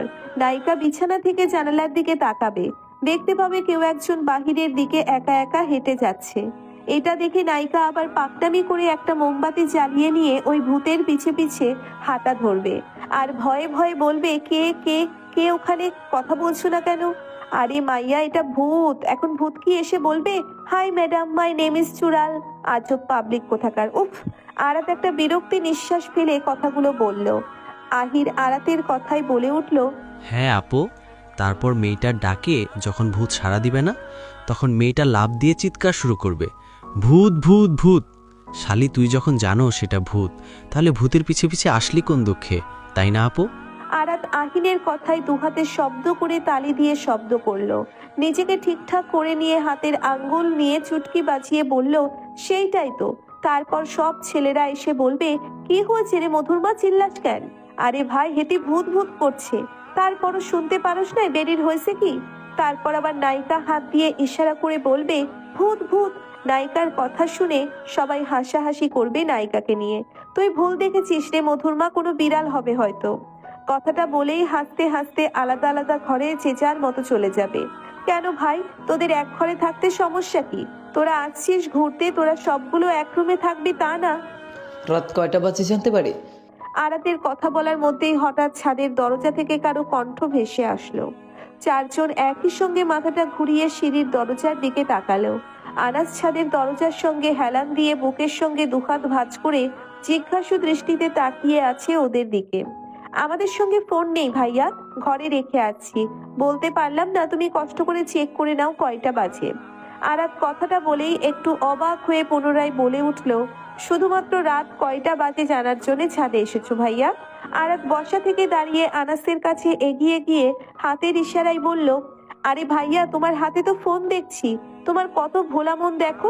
নিজের কাছে ফোন রেখে শুধুমাত্র রাত কয়টা বাজে জানার জন্য এত কষ্ট করে পায়ে হেঁটে ছাদে আসছো। হায় রে! আরাতের কথায় আহিন আলফি শব্দ করে হেসে দিল। ওরাও বসা থেকে উঠে এসে দাঁড়ালো আরাতের পাশে। আনাস দরজা থেকে সোজা হয়ে দাঁড়িয়ে দাঁতে দাঁত চেপে বলে উঠল, এত রাতে ছাদে কি তোদের? আনাসের কথায় আলফি বলে উঠল। এত রাত কই ভাইয়া, সবে তো 9টা বাজে হয়তো। আনাস আলভির দিকে রাগী লুক দিয়ে মাথা দিয়ে ইশারায় আলভিকে নিজের কাছে ডেকে বলল, সবে 9টা বাজে তাই না? আয় এদিকে আয়, তোকে টাইম দেখাই। আনাস কথাটা বলতে দেরি আলভি পিছাতে দেরি হয় নাই। আলভি নিজের পেটে হাত দিয়ে নাটকী ভঙ্গিমা করল। ও হো ভাইয়া, আমার তো সেই জুলুম দিয়েছে, তুমি আসাতে খেয়াল হলো। আল্লাহ হাফেজ, আল্লাহ হাফেজ, আমি গেলাম। কথাটা বলেই আলভি এই ছাদ থেকে ওই ছাদ টপকে দিল দৌড়। আনাস আলভির যাওয়ার দিক থেকে চোখ সরিয়ে এবার বাকি তিনজনের দিকে তাকাতেই রশ্মিরাত মুখে ইনোসেন্ট মার্কা হাসি দিয়ে আল্লাহ হাফিজ ভাইয়া বলে রশ্মি ওদের ছাদের দিকে চলে গেল, আর আরাত দরজা দিয়ে নিচে নেমে গেল। আহির আনাসকে দেখে নিয়ে মুখটা একটু বড়দের মতো সিরিয়াস করে বলে উঠল, আল্লাহ হাফেজ ভাইয়া, তোমার সঙ্গে জুনি আড্ডা দিতাম, কিন্তু এখন অনেক রাত হয়ে গেছে তো, এই জন্য আর তোমাকে সময় দিতে পারলাম না। সরি, মন খারাপ করো না কেমন? জানোই তো রাত জাগা ভালো ছেলেদের কাজ না। আনাস আহিনের দিকে রাগে লোক দিতেই আহিন কথাটা বলেই সিঁড়ির দিকে দিয়েছে দৌড়। আনাস আহিনের দৌড়ে যাওয়ার দিকে তাকিয়ে ছোট্ট একটা নিঃশ্বাস ফেলে বলল, ফাজিলের দল এক একটা। সব ধরনের গল্প পড়ুন এখন রোমান্টিক গল্প অ্যাপসে। প্লে স্টোরে গিয়ে রোমান্টিক গল্প লিখে সার্চ করলেই পেয়ে যাবেন। সম্পূর্ণ ফ্রিতেই গল্পগুলো পড়তে পারবেন। স্টপ! হঠাৎ কারো চিৎকার শুনে আরিশা আর আমান নিজেদের নাচ বন্ধ করে। মাথাটা পিছনে ঘুরতেই দেখতে পেল সাদা রঙের থ্রি পিস পরিহিত শ্যাম বর্ণ এক মেয়েকে। হ্যাঁ, চিৎকারটা সেই দিয়েছে। আয়রা নিজের দুহাত দিয়ে খোলা চুলের উপরে কান চেপে ধরে দাঁড়িয়ে আছে, হাতে তার উপন্যাসের বই। আমান তাড়াহুড়ো করে ডাইনিং টেবিলের উপর থেকে নিজের ফোনটা নিয়ে গানটা বন্ধ করলো। আরিশা এবার আয়রাকে বলে উঠল, কি সমস্যা, চিৎকার করস কেন? আয়রা কান থেকে হাত সরিয়ে নিয়ে একটু রাগী গলায় বলল, সমস্যা তো তোদের দুজন, কি শুরু করছিস? হ্যাঁ, পুরো বাড়ি মাথায় তুলছিস কেন? কোথায় ভাবলাম মা বাবা বাড়িতে নেই, মায়ের চিল্লাচিল্লি শুনতে হবে না, খুব শান্তি মতো এক কাপ চা হাতে নিয়ে জানালার পাশে বসে উপন্যাস ফিল নেওয়া যাবে। কিন্তু না, এটা তো আমার নসিবে নেই, তাই না? পুরো বাড়ি ফাঁকা পেয়ে নিজের জামাইকে ডেকে এনে আমার উপন্যাসের 12টা বাঁচাচ্ছিস কেন? আরিশার মুখে এবার বিরক্তির ছাপ ফুটে উঠল যেন। বিরক্তি মুখে নিয়ে নিজের থেকে 2 বছরের ছোট্ট বোনের দিকে তাকিয়ে বলতে শুরু করলো, আমরা তোকে ডিস্টার্ব করলাম নাকি তুই আমাদের ডিস্টার্ব করলি বলতো? কোথায় ভাবলাম মা বাড়িতে নেই, তুই তো তোর উপন্যাস নিয়ে সারাদিন ঘরে পড়ে থাকোস। এই সুযোগে আমরা দুজন একটু এনজয় করলাম, কিন্তু না, এটা তো তোর সহ্য হলো না। আমাদের মধ্যে কাবাব মে হাড্ডি হতে হলো তোকে, তাই না? আরিশার কথায় মুখটা ব্যঙ্গ করে বলল আয়রা, তুই যদি বন্ধ রুমে তোর বরকে নিয়ে ডান্স করতে, বিশ্বাস কর আমি কিচ্ছু বলতাম না, বিরক্ত হতাম না। কিন্তু না, আপনি তো নিজের সঙ্গে সোজা এই বাড়িটাকেও ডান্স করাচ্ছেন, সঙ্গে আমার কল্পনা কেউ। এই জন্য বাধ্য হয়ে আমাকে আপনাদের মধ্যে হাড্ডি হতে হলো, বুঝতে পারছেন?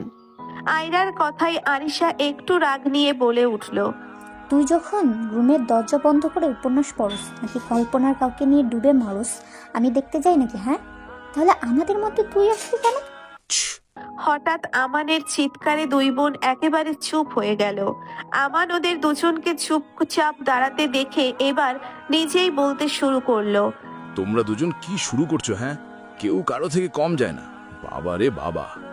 আমান আয়রার দিকে তাকিয়ে পুনরায় বলতে শুরু করলো, এই শালি আমার বউ, আমাকে নিয়ে শুধু ডান্স কেন, আরো অনেক কিছু করতে পারে, বুঝতে পারছো? তোমার যদি আমাদের মতো ডান্স করতে ইচ্ছা করলে বলো, আমার ভাইকে ফোন করে আসতে বলছি। আমার ভাই তো সবসময় তোমার জন্য রেডি। আপনাদের ডিস্টার্ব করার জন্য সরি ভাইয়া। আমানের কথায় এবার আয়রা মুখের আভায় সত্যি সত্যি পরিবর্তন দেখা গেল। আয়রা কথাটা বলে নিজের রুমের ভিতরে গিয়ে দরজাটা ভেতর থেকে বন্ধ করে দিল। আয়রার হঠাৎ এমন আচরণ করার কারণ আমান ধরতে না পারলেও আরিশা ঠিকই ধরতে পারল। তার বোনের মন খারাপের কারণটা। দুই বোনের সবসময় এমন টুকিটাকি ঝগড়া লেগেই থাকে, আবার কেউ কাউকে ছাড়া থাকতে পারে না। এই যে আয়রার হঠাৎ মন খারাপের কারণটা নিমেষেই আরিশা বুঝে গেল। আমান আরিশার দিকে তাকিয়ে ভ্রু কুঁচকে বলল, আইরা এভাবে চলে গেল কেন? বুঝলাম না, আমি তো শুধু মজা করলাম। আরিশা আমানের কথা ঘোরাতে বলল, বাদ দাও তো ওর কথা, ও এমনই। কিছুক্ষণ পরে একাই রুম থেকে বের হয়ে এসে বলবে, আপু আমাকে জলদি নুডলস বানিয়ে দে, খুব খিদে লেগেছে। আরিশা কথাটা বলতে বলতে বন্ধ দরজার দিকে তাকিয়ে মুচকি হাসলো। আমান কিছুক্ষণ আরিশার হাসিটুকু মুগ্ধ চোখে দেখলো। হঠাৎ আরিশা মুখের কাছাকাছি নিজের মুখ এনে নেশা ভরা চোখে তাকালো। ভয়েসটা স্লো করে ধীর কণ্ঠে বলে উঠল, ইনশাল্লাহ বউ, খুব তাড়াতাড়ি তোমাকে আমি আনুষ্ঠানিক করে আমার ঘরে তুলব। আমি তোমাকে কথা দিলাম। জানতে ইচ্ছে হচ্ছে তো ওরা কে হতে পারে? চলুন ফ্ল্যাশব্যাকে এদের পরিচয় জেনে নেওয়া যাক এবার। আহসান তালুকদারের মেয়ে আনহা শেখ, আনহা শেখের স্বামী আতিফ শেখ আর দুই মেয়েকে নিয়ে ছোট্ট একটি পরিবার। তবে এখন ছোট্ট পরিবারটা ধীরে ধীরে বড় হতে চলেছে। যেমন আনহা শেখের বড় মেয়ে আরিশা শেখের কাবিন করে রাখছে, প্রায় 4 মাসের মতো হবে আমান মির্জার সঙ্গে। এখন শুধু আনুষ্ঠানিকভাবে ঘরে তোলা বাকি। আমান মির্জা একজন ব্যবসায়িক, পড়াশোনা শেষ করে নিজের বাবার সঙ্গে নিজেদের ব্যবসায় যোগ দিয়েছে আমান। আমানের ছোট্ট ভাইয়ের নাম রাফি মির্জা। ছোট্ট ভাই আর মা বাবাকে সঙ্গে নিয়ে আমানের পরিবার। দুই পরিবারের বড়রা জানে আরিশা আর আমানের ফ্যামিলির পছন্দে তাদের বিয়ে কাবিন করা হয়েছে, অথচ তাদের 4 বছরের প্রেম কাহিনী ছোটদের সবার কানে কানে। আজকে আনহা শেখ তার হাজবেন্ড আতিফ শেখকে সঙ্গে নিয়ে শপিং করতে বের হয়েছে। মূলত আনহা শেখ যেই দিন শপিং করতে বের হয় পুরো দিন লেগে যায় তার শপিং করতে, নিজেদের জন্য সঙ্গে বাবার বাড়ির জন্য। এখন তো যোগ হয়েছে মেয়ের শ্বশুর বাড়ি। আনহা শেখের শপিং মানে আতিফ শেখের পুরো দিন মাটি হয়ে যাওয়া বউয়ের পিছনে পিছনে ঘুরতে। আনহা শেখ শপিং শেষ করে প্রথমে বাবার বাড়িতে উঠবে। একই শহরে বিয়ে হওয়ার কারণে বাবার বাড়ি প্রথমে পড়ে আনহা শেখের। বাবার বাড়ি থেকে শ্বশুর বাড়ি 6-7 মিনিটের রাস্তা হবে। মূলত মা বাবা বাড়িতে নেই, সেই সুযোগে আরিশা সকাল 10টায় আমানকে ফোন করে বলে, আজকে তোমার শ্বশুর শাশুড়ি বাড়িতে নেই, আমার শ্বশুরের ছেলে যদি আমাকে মিস করে থাকে তাহলে আসতে পারে। গোল্লায় যাক কাজ। আমি আসছি বউ, শুধুমাত্র 5 মিনিট ওয়েট করো, আমি আসছি। আমান সবে মাত্র নিজের বাড়ি থেকে নিজেদের গোডাউনের দিকে যাচ্ছিল, তখনই আরিশার ফোন আসলো। আরিশার ফোন পেয়ে ফোনের ওপাশ থেকে কথাগুলো বলল আমান। আমান ড্রয়িং রুমের সোফাতে বসে নিজের ফোন ঘাটাঘাটি করছে। আরিশা আমানের জন্য কিচেনে কফি বানাচ্ছিল। হঠাৎ আয়রা ঘরের দরজা খোলার শব্দে আমান দরজার দিকে তাকালো। আয়রা ঘর থেকে হাসি মুখে বের হয়ে আমানের দিকে একবার তাকিয়ে আবার কিচেনের দিকে তাকালো। আমান সোফায় বসে থাকা অবস্থায় হাসি দিয়ে ভ্রু নাচিয়ে আয়রাকে উদ্দেশ্য করে বলে উঠল, কি শালিকা, রাগ শেষ তাহলে? আয়রা হাসি মুখে কিচেনের দিকে এগিয়ে যেতে যেতে বলল, একদম ভাইয়া। ওই আরিশা আপু আমা ফোন করে বলল ভাইয়াকে সঙ্গে নিয়ে মামা বাড়ি যাইতে। আরাত রশ্মিরা মিলে পিকনিকের আয়োজন করছে, চলো চলো দ্রুত চলো। কথাটা বলেই আরিশাকে তাড়া দিতে লাগলো আয়রা। আরিশা কফি হাতে নিয়ে এসে আমানকে কফিটা দিতে দিতে বলল, তা না হয় গেলাম, কিন্তু আমান আমাদের বাড়িতে এটা আম্মু কিভাবে জানলো? কথাটা বলে আয়রার দিকে প্রশ্নবোধক চাহনিতে তাকালো আরিশা। আয়রা আমানের দিকে এক নজর তাকিয়ে পুনরায় চোখ ঘুরিয়ে আরিশাকে বলে উঠল, আমি বলছি আম্মুকে এত প্রশ্ন না করে তাড়াতাড়ি চলো না, প্লিজ প্লিজ। আরিশা বোনের মুখে স্পষ্ট খুশির ঝিলিক দেখতে পেল। তার বোনটার মামা বাড়ির প্রতি টানের কারণটা ভালো করে জানা। সবসময় মেয়েটা তালুকদার বাড়িতে যাওয়ার কোনো না কোনো সূচনা বের করবে। এই যে কিছুক্ষণ আগে যে মেয়েটা মন খারাপ করে ঘরের দরজা আটকে দিল, এখন মামা বাড়ির যাওয়ার কথা শুনতে চোখে তার কাউকে দেখার ছটফটানি ভেসে উঠছে। কাউকে দেখার আশায় মুখে তার হাসির উল্লাস খেলে যাচ্ছে। আসসালামু আলাইকুম ওয়া রাহমাতুল্লাহি ওয়া বারাকাতুহু। মামুনি। রাবিয়া তালুকদার কিচেনের দিকে যাচ্ছিলেন। দরজা দিয়ে আমান, আরিশা, আয়রাকে আসতে দেখে ওদের তিনজনকে দেখে দরজার সামনে দাঁড়িয়ে পড়লেন। আমান রাবিয়া তালুকদারকে দেখে হাসি মুখে সালাম দিয়ে উঠল। আমানের সালাতের উত্তরে রাবিয়া তালুকদার, ওয়ালাইকুম সালাম ওয়া রাহমাতুল্লাহি ওয়া বারাকাতুহু। কেমন আছো আমান বাবা? তোমার আব্বু আম্মু কেমন আছে? জি আলহামদুলিল্লাহ, সবাই ভালো আছে মামনি। আপনি কেমন আছেন? আলহামদুলিল্লাহ বাবা, অনেক ভালো। রাবিয়া তালুকদার হাসি মুখে কথাটা বলে আরিশার দিকে তাকিয়ে বলে উঠলেন, আরিশা মা, আমান বাবাকে নিয়ে উপরে গিয়ে ফ্রেশ হও, আমি ঠান্ডা পানি পাঠিয়ে দিচ্ছি। মামুনি এত ব্যস্ত হতে হবে না, মাত্রই শ্বশুরবাড়ি থেকে খেয়ে আসলাম। আমান মুচকি হেসে কথাটা বলে ওদিকে তাকিয়ে পুনরায় বলল, বাকি সবাই কই মামুনি? কাউকে দেখছি না যে। মামুনি, আমি উপরে গেলাম। আয়রা ওদের কৌশল বিনিময় করার মধ্যে কথাটা বলে কারো উত্তরের আশায় না থেকে সিঁড়ি বেয়ে উপরে গেল। আরিশা বুকের সঙ্গে দুহাত ভাঁজ করে দাঁড়ালো। এক গ্রামে মামাবাড়ি হওয়ায় দুই বোন যখন তখন এ বাড়িতে ও বাড়িতে যাওয়া আসা চলে। তবে আরিশার থেকে আয়রাকে একটু বেশিই দেখা যায়। দু বোনের মামাবাড়ির আনাচে কানাচে সব চেনা। ওদের দেখলে যে কেউ ভাববে ওরা তালুকদার বাড়ির মেয়ে। আদিবা তালুকদার নিজের রুম থেকে আমানদের কথা শুনতে পেয়ে রুম থেকে বের হতে হতে বললেন, আরে আমান বাবা যে, কেমন আছো আমান বাবা? আমান আদিবা তালুকদারের দিকে হাসি মুখে এগিয়ে এসে বলল, আলহামদুলিল্লাহ মামনি, আপনি কেমন আছেন? আলহামদুলিল্লাহ বাবা। এদের কথোপকথনের মধ্য দিয়ে আরিশা মুখটা অভিমানী সুরে বলে উঠল, মামুনি, তোমাদের এই পরিচয় পর্বগুলো শেষ হয়ে থাকলে আমরা কি উপরে যেতে পারি? রাবিয়া তালুকদার আরিশার কথায় আরিশার দিকে এগিয়ে এসে আদুরে হাত দিয়ে আরিশার মুখটা উপরে তুলে বললেন, ওই দেখো মেয়ের কথা, আমাদের মেয়ের কি হিংসে হচ্ছে নাকি? আরিশা মন ভার করে বলে উঠল, তো হবে না, আসার পর থেকে শুধু আমান আমান আমান। আমি কি জলে ভেসে আসছি? রাবিয়া তালুকদার মুচকি হেসে এগিয়ে এসে বললেন, তা হবে কেন আরিশা মা? আমান বাবা তো নতুন নতুন আমাদের বাড়িতে আসছে, তাই না বলো? হুম, হয়েছে, আর বলতে হবে না। বিচ্ছুগুলো কই? ওদের তো দেখছি না। ওরা সবগুলো আরাতের রুমে। যাও, জামাইকে নিয়ে উপরে যাও। ঠিক আছে মামুনি। আসসালামু আলাইকুম দুলাভাই। আমান আর আরিশা আরাতের রুমের সামনে আসতেই আহিন আলভি একসঙ্গে চিল্লিয়ে সালাম দিল আমানকে। ওয়ালাইকুম আসসালাম বিচ্ছুগণ, কেমন আছো বিচ্ছুগণ? আলহামদুলিল্লাহ দুলাভাই, আপনাকে দেখে মনটা আরো বেশি ভালো হয়ে গেল। আজকে আড্ডা জমে যাবে, আমাদের দুলাভাই এসে পড়ছে। এই আহিন, আমাদের দুলাভাইকে তাড়াতাড়ি বসার জায়গা করে দে। আরাত বিছানা থেকে নামতে নামতে কথাগুলো বলে নিজের জায়গায় আমানকে বসার জায়গা করে দিল। তখনই রশ্মি নিচ থেকে হাতে ঠান্ডা পানি নিয়ে এসে পানির গ্লাসটা আমানকে এগিয়ে দিল। ভাইয়া, আপনার পানি কাকিমণি পাঠালো। থ্যাংক। ওয়েলকাম ভাইয়া। রশ্মি নিজের বাড়ি থেকে একদম গোসল করে ফ্রেশ হয়ে আরাতদের বাড়িতে আসতেই রাবিয়া তালুকদার পানির গ্লাসটা রশ্মির হাতে তুলে দিয়ে বললেন, আরিশা, আমান আসছে, আর পানিটা উপরে গিয়ে আমানকে দিতে। রশ্মি আরিশার পাশে গিয়ে দাঁড়াতে দাঁড়াতে বলল, আপু, আয়রা আপু, আপুকে তো দেখছি না, তোমাদের সঙ্গে আসে নাই? আরিশা রশ্মির কথাই উত্তর করলো, এসেছে তো। আয়রা আসবে না এটাও আবার জিজ্ঞেস করছিস? দেখ, হয়তো আনাস ভাইকে জ্বালাতে ভাইয়ার রুমে উকি দিচ্ছে। কথাটা বলতেই রুমের সবাই একসঙ্গে হেসে উঠল। এই রুমে কি চাই? আয়রা আনাসের রুমে আনাসকে খুঁজে না পেয়ে রুমের মাঝখানে দাঁড়িয়ে এদিক ওদিকে তাকিয়ে নিজেই মনে মনে ভাবছে রুমটা কতটা সুন্দর, একদম রুমের মালিকটার মতো সুন্দর, পরিপাটি, একদম গোছানো।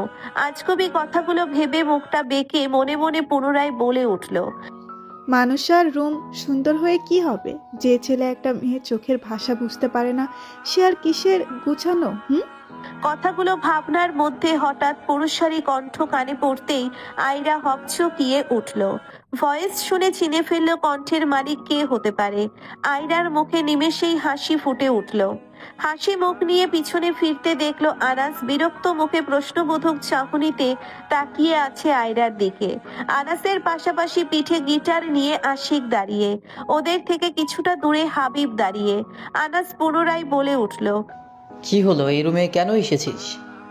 দুটো ছেলের সামনে আনাসের কথায় উত্তর কি দিবে ভেবে পেল না আয়রা। কিছুক্ষণ আমতা করে হঠাৎ কিছু একটা ভেবে বলে উঠল আয়রা, আসলে হয়েছে কি, না মানে আসলে আনাস ভাই আমার বই লাগবে। আয়রা কথাটা বলে আনাসের মুখের দিকে তাকালো। আয়রার অবস্থা দেখে আশিক আর হাবিব ওদের আড়ালে মুচকি হাসলো। বেচারা যে আনাসকে মিথ্যা বলছে এটা আয়রা খুব দেখে বোঝা যাচ্ছে।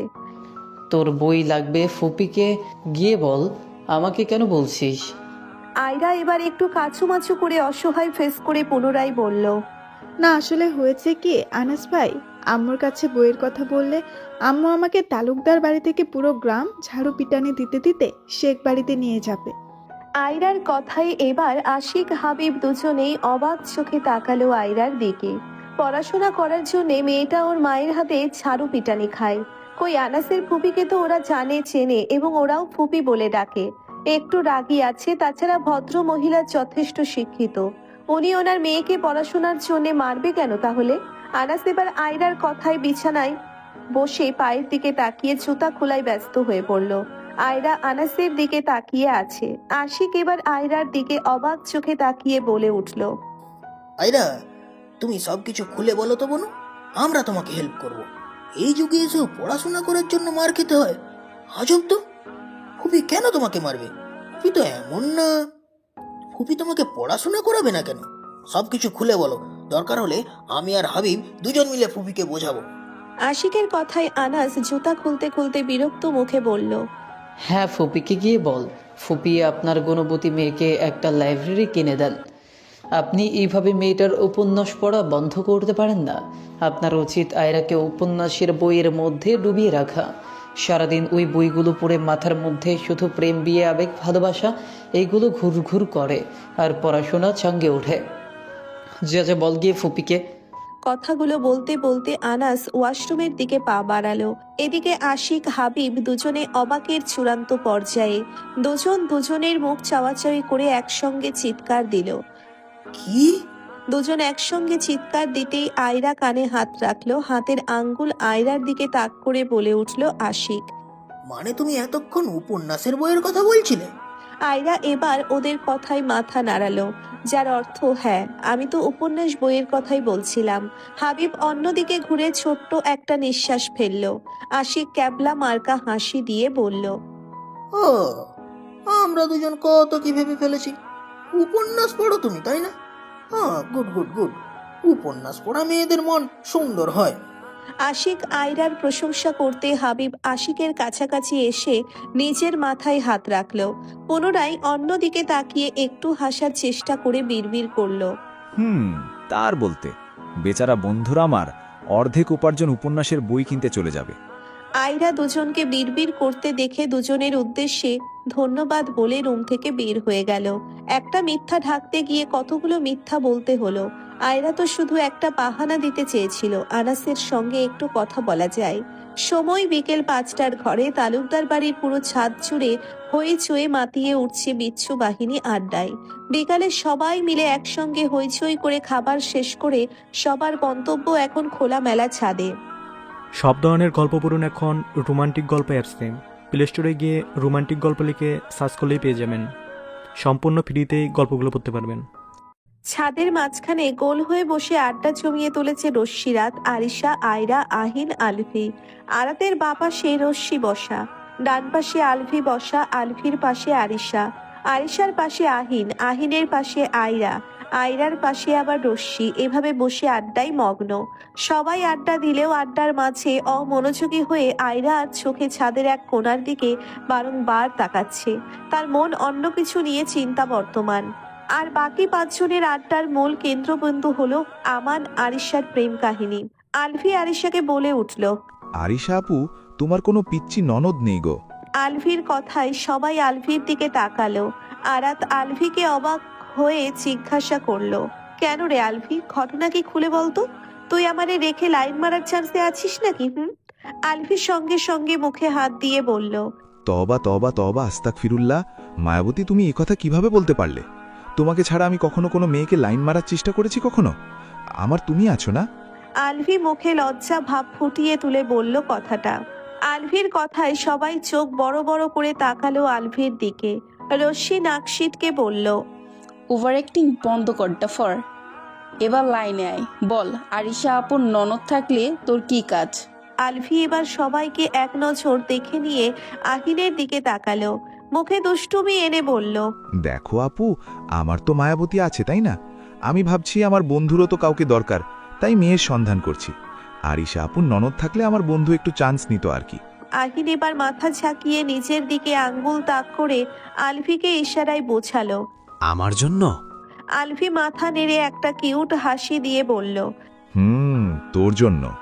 সালা, ওইখানে দাঁড়া তুই। আহিন কথাটা বলে নিজের জায়গা থেকে উঠে আলফির দিকে আসতে নিলেই আলফি নিজের জায়গা থেকে উঠে দৌড় দিয়ে বলল, এজন্য বলে কারো উপকার করতে নেই। শালা, তোরে অভিশাপ দিলাম, সিঙ্গেল মরবি তাও মেয়ে জুটবে না তোর কপালে। আলফির পেছনে আহিন দৌড় দিল আলফিকে ধরতে। দুজনের দুষ্টুমি দেখে একসঙ্গে চারজন হেসে উঠল। হাসতে হাসতে রশ্মি আরিশাকে বলে উঠল, আরিশা আপু, তুমি কিন্তু সত্যি অনেক লাকি আমান ভাইয়াকে পেয়ে। দেখেছো এই কয়েক মাসে খুব সহজে আমাদের সঙ্গে কি সুন্দর মিশে গেছে। কথাটা বলেই রশ্মি ছাদে এক কোণার দিকে তাকালো। রশ্মির তাকানো দেখে বাকি তিনজনও সেদিকে তাকালো। আমান আর হাবিব একসঙ্গে কি নিয়ে যেন হাসাহাসি করছে। আশিক ছাদের কিনারে বসে সিগারেট টানছে আর ওদের সঙ্গে তাল মেলাচ্ছে। আনাস ফোনে কি যেন টাইপিং করছে, চোখ তার ফোনের দিকে। দূর থেকে আয়রা আনাসকে সেই প্রথম থেকে লক্ষ্য করছে। আয়রার মন খুচখুচ করছে আনাস কার সঙ্গে মেসেজ করছে জানার জন্য। এদিকে আরিশা আমানের দিকে তাকিয়ে মুচকি হাসি দিয়ে বলল, রে, অনেক ভাগ্যবতী। ওর মতন একজন কেয়ারিং হাজবেন্ড ভাগ্যবতী মেয়েদের কপালে জোটে। আমান, আশিক, হাবিব আরিশাদের দিকে আস্তে আস্তে আমান বলে উঠল, আমাদের নিয়ে কি কথা হচ্ছে? আমাদেরকেও একটু বলো, আমরা শুনে ধন্য হই। বলো বলো। তেমন কিছু না, বসে পড়ো। এখানে আমরা সবাই মিলে আড্ডা দেবো। আশিক ভাই তো গিটার সঙ্গে করে নিয়ে আসছে, আজকে কিন্তু গান গাইতে হবে ভাইয়া। হাবিব, আমান, আশিক ছাদের মেঝেতে বসতে বসতে আশিক বলল, হ্যাঁ, গান তো হবে, তবে আমার গলায় না। আমার গলায় তো সব সময় শুনে থাকো। এখন তোমাদের যে কোনো একজনের গলায় গান গাইতে হবে। বলো, কে গান গাইবে? ভাইয়া, আয়রা আপুর গলায় গান কখনো শুনেছেন? না। তাহলে তো আপনারা জীবন যুদ্ধে বহুত পিছিয়ে। আজকে আয়রা আপুর গলায় গান শোনেন, তাহলে জীবনটা আপনাদের ধন্য হয়ে যাবে। আচ্ছা বোন, তুই আমার প্রশংসা করছিস নাকি বেইজ্জতি করছিস? যদি একটু খুলে বলতি আমার বুঝতে সুবিধা হতো। আরিশা আয়রার সাইড নিয়ে বলে উঠল, আসলেই তো আরাত, তুই আয়রার কণ্ঠ নিয়ে এমনভাবে বর্ণনা দিচ্ছিস মনে হয় আমরা উগান্ডার পাবলিক। আজকে পুরো ক্রেডিট আমার বেচারা বোনটাকে দিচ্ছিস কেন? সরাসরি বল, তোরা দুজন গাইবি না, আয়রাকে গাইতে হবে। আরিশার কথার মধ্যে রশ্মির ফোনে মেসেজের টুংটাং শব্দ শোনা গেল। রশ্মি পাশ থেকে ফোনটা হাতে নিয়ে দেখতে মুখে মুচকি হাসি ফুটে উঠল। Hey, Roshmi Rani? How are you? I'm fine. And you? Good. কি করছো? ছাদে সবার সঙ্গে আড্ডা দিচ্ছিলাম। ওকে, ফ্রি হয়ে মেসেজ দিও, অপেক্ষায় রইলাম। আরাত রশ্মির মুচকি হাসির দিকে তাকিয়ে কিছু একটা ভেবে রশ্মির কাঁধে হালকা একটা ধাক্কা দিল। রশ্মি ফোন হাতে নিয়ে আরাতের দিকে তাকাতেই আরাত মুচকি হেসে ভ্রু নাচালো। সঙ্গে সঙ্গে রশ্মির হাসি মুখ থেকে লজ্জা মিশ্রিত হাসি ফুটে উঠল। আরিশা দুজনের ইশারায় কথা বলতে দেখে জিজ্ঞেস করলো, তোরা দুজন কি নিয়ে ইশারা করছিস? না, কিছু না আপু। কথাটা বলে রশ্মি একবার সবাইকে দেখে নিয়ে ফোনটা সাইলেন্ট করে পাশে রাখলো। আমান আরিশাকে বলে উঠল, বাদ দাও তবু, আজকে আমার শালিকার গলায় গান হয়ে যাক তাহলে। শালিকা, আমার জন্য একটা গান শুরু করো। আমি খুব এক্সাইটেড শালিকার গলায় গান শোনার জন্য। আমান কথাটা বলে মাথাটা ঘুরিয়ে এবার আনাসকে ডাকলো। সম্বন্ধী বাবু, এদিকে আসো, আমাদের আড্ডায় সামিল হও। আসো আসো, আমার শালিকার গলায় গান শুনতে চাইলে আমাদের সঙ্গে জয়েন হও। আনাস ফোনের স্ক্রিন থেকে চোখ উঠিয়ে সবাইকে এক নজর দেখলো। আশিক শয়তানি হাসি দিয়ে আনাসকে ডেকে বলল, হেই আনাস, এদিকে আয় দোস্ত, আয়রা গান গাইবে, জলদি এদিকে আয়, নয়তো কণ্ঠটা মিস করবি।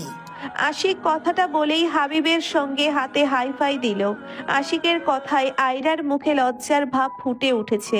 আনাস আশিকের কথায় একবার আয়রার দিকে তাকালো, তাকাতেই দুজনের চোখাচোখি হয়ে গেল। আনাসকে তাকাতে দেখে আয়রা লজ্জায় মাথাটা নিচু করে নিল। আনাস আয়রার লজ্জা পাওয়া মুখের দিকে তাকিয়ে মুখে বিরক্ত ফুটে উঠল।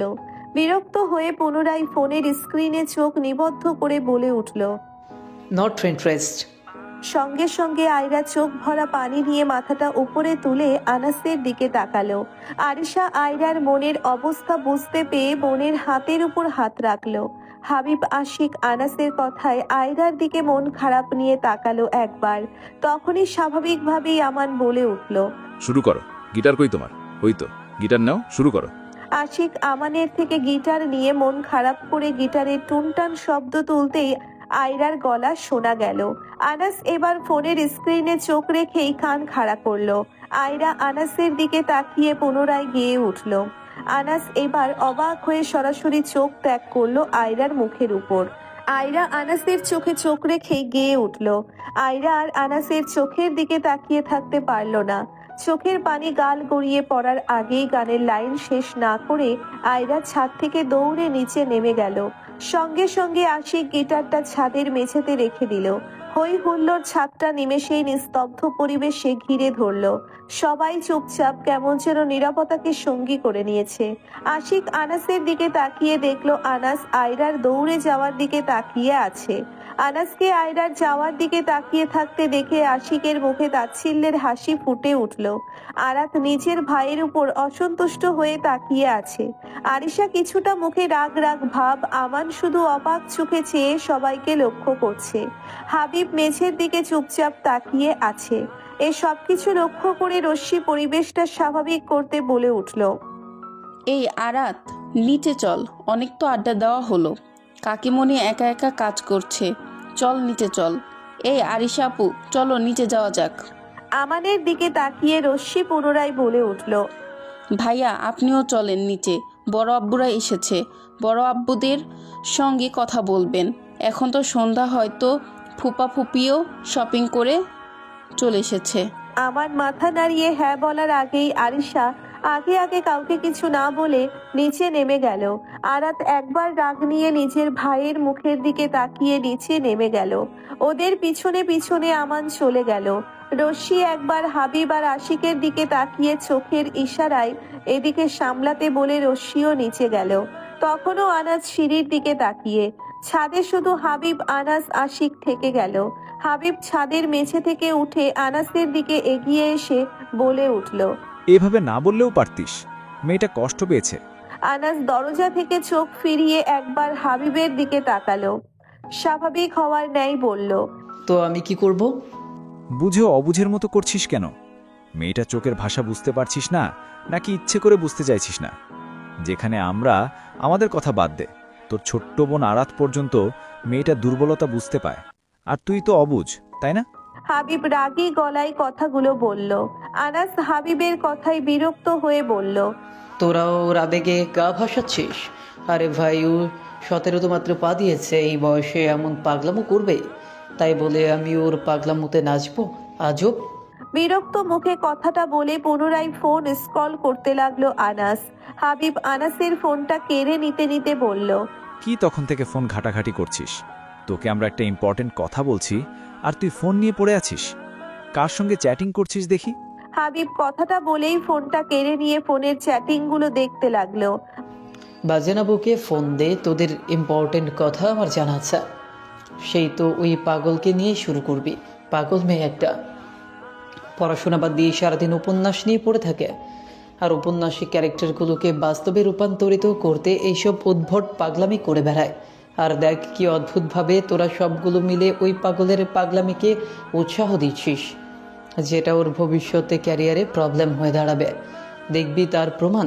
এই যে কিছুক্ষণ আগে চোখ ভরা পানি নিয়ে নিচে নেমে গেল, দেখবি 30 মিনিট না যেতেই আবেগ কোথাও একটা হারিয়ে গেছে। সে আবেগকে খুঁজতে পুনরায় আমার পিছে পিছে তার উদ্ভট পাগলামি শুরু করবে। বিরক্ত ভাব নিয়ে আনাস কথাগুলো শেষ করতেই আশিক ছাদের মেঝে থেকে উঠতে উঠতে রাগী গলায় বলে উঠল, হ্যাঁ, সেই জন্যই তো তোর মেয়েটার প্রতি এতটা অবহেলা। আনাস আশিকের দিকে তাকিয়ে বলল, মানে? আশিক তাচ্ছিল্য সুরে হেসে বলে উঠল, মানে বুঝিস না? একটা মেয়ে তোকে ভালোবাসে, আর এটা তুই আবেগ বলে উড়িয়ে দিচ্ছিস।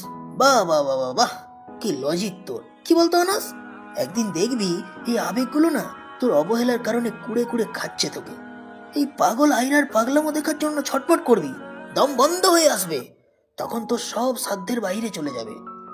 এখন যাকে অল্প বয়স বলে দূরে ঠেলে দিচ্ছিস, দুদিন পরেই তাকে নিজের জন্য কাছে পাওয়ার জন্য মারিয়া হয়ে উঠবে, কিন্তু সেদিন আফসোস করা ছাড়া আর কোনো অপশন থাকবে না তোর কাছে। আনাস আশিকের দিকে চেয়ে আছে।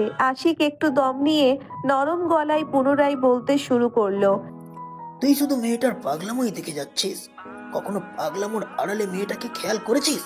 তাকে বোঝার চেষ্টা করেছিস? তুই তো ভাগ্যবান রে, মেয়েটা শুধুমাত্র তোর জন্যই পাগলামো করে, কই আর কারোর জন্য তো করতে দেখি না। আরে ভাই, উপন্যাস জগতের মেয়েরা এক পুরুষের আসক্ত হয়, তাদের চাহিদা শুধুমাত্র তাদের শখের পুরুষ যত্নশীল হতে হবে, তাদের ভালোবাসতে হবে, রাগলে রাখতে হবে, অবহেলা না। কি বলতো, ওরা যেমন শখের পুরুষের জন্য পাগলামো করতে জানে না, তেমনি শখের পুরুষের অবহেলায় অভিমান করে দূরেও থাকতেও জানে। তুই আয়রাকে বলছিস? আরো কতক্ষণ পরে আগের মতো তোর পিছে পিছে ঘুরবে, তাই না? হ্যাঁ ঘুরবে, তোকে মানাতেও চেষ্টা করবে। ওরা খুব করে ভালোবাসার জন্য নিজেকে ছ্যাঁচড়া প্রমাণ করে, কিন্তু কি বলতো, যতক্ষণ পর্যন্ত ওদের সম্মানে দাগ না লাগছে ততক্ষণ পর্যন্ত নিজেকে আটকাবে না। শখের পুরুষের কাছে ছ্যাঁচড়া হয়ে থাকতে রাজি, দিন শেষে দেখবি ওরা অবহেলা পেতে পেতে অভিমানে হারিয়ে যায়, আর একবার হারিয়ে ফেললে ফিরে পাওয়াটা কিন্তু খুব কঠিন। সহজে পাওয়া ভালোবাসাটা সময় থাকতে আগলে রাখ, নয়তো সারা জীবনের জন্য হারিয়ে ফেলবি। আশিকের দৈর্ঘ্য কথাটা পাত্তা না দিয়ে আনাস তাচ্ছিল্যের হাসি দিয়ে ব্যঙ্গ করে বলল, মেয়েদের সঙ্গে ফ্ল্যাট করা ছেলেটাও আজ আমাকে জ্ঞান দিচ্ছে। অনেক উন্নতি হয়েছে দেখছি। এতটা উন্নতি কবে থেকে হয়ে গেল বলতো? ফ্ল্যাট করতে করতে কারো প্রেমে পড়ে গিয়েছিস নাকি যে এতটা পরিবর্তন হয়ে গেলি? Good good. কথাগুলো বলতে বলতে হাবিবের দিকে ফোনটা কেড়ে নিয়ে বলল, কি পাইলি ফোনে? কি আর পাবো, তোদের দুই ভাইয়ের অফিসের প্রণকথন ছাড়া। মাঝখানে বেচারা আদিলটা ফেসে গেছে। আচ্ছা, তোরা দুই ভাই কি নিজেকে মানুষ মনে করিস না? না আমাকে তুই বল, তোরা তো মানুষ, তাই না?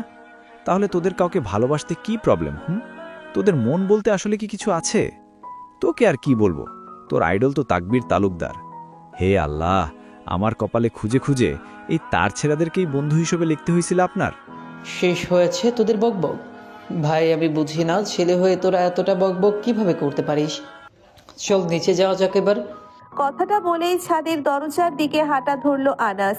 আনাসের কথায় এবার আশিক ছাদের মেঝে থেকে গিটারটা হাতে তুলে নিয়ে সামনে এগিয়ে উত্তর করে উঠল, আজকে আমাদের কথা বকবক মনে হচ্ছে তাই না? কিন্তু দেখিস, একদিন আসবে যেদিন মেয়েদের সঙ্গে ফ্লার্ট করা ছেলেদের কথা আল্লাহ কবুল করে নিল।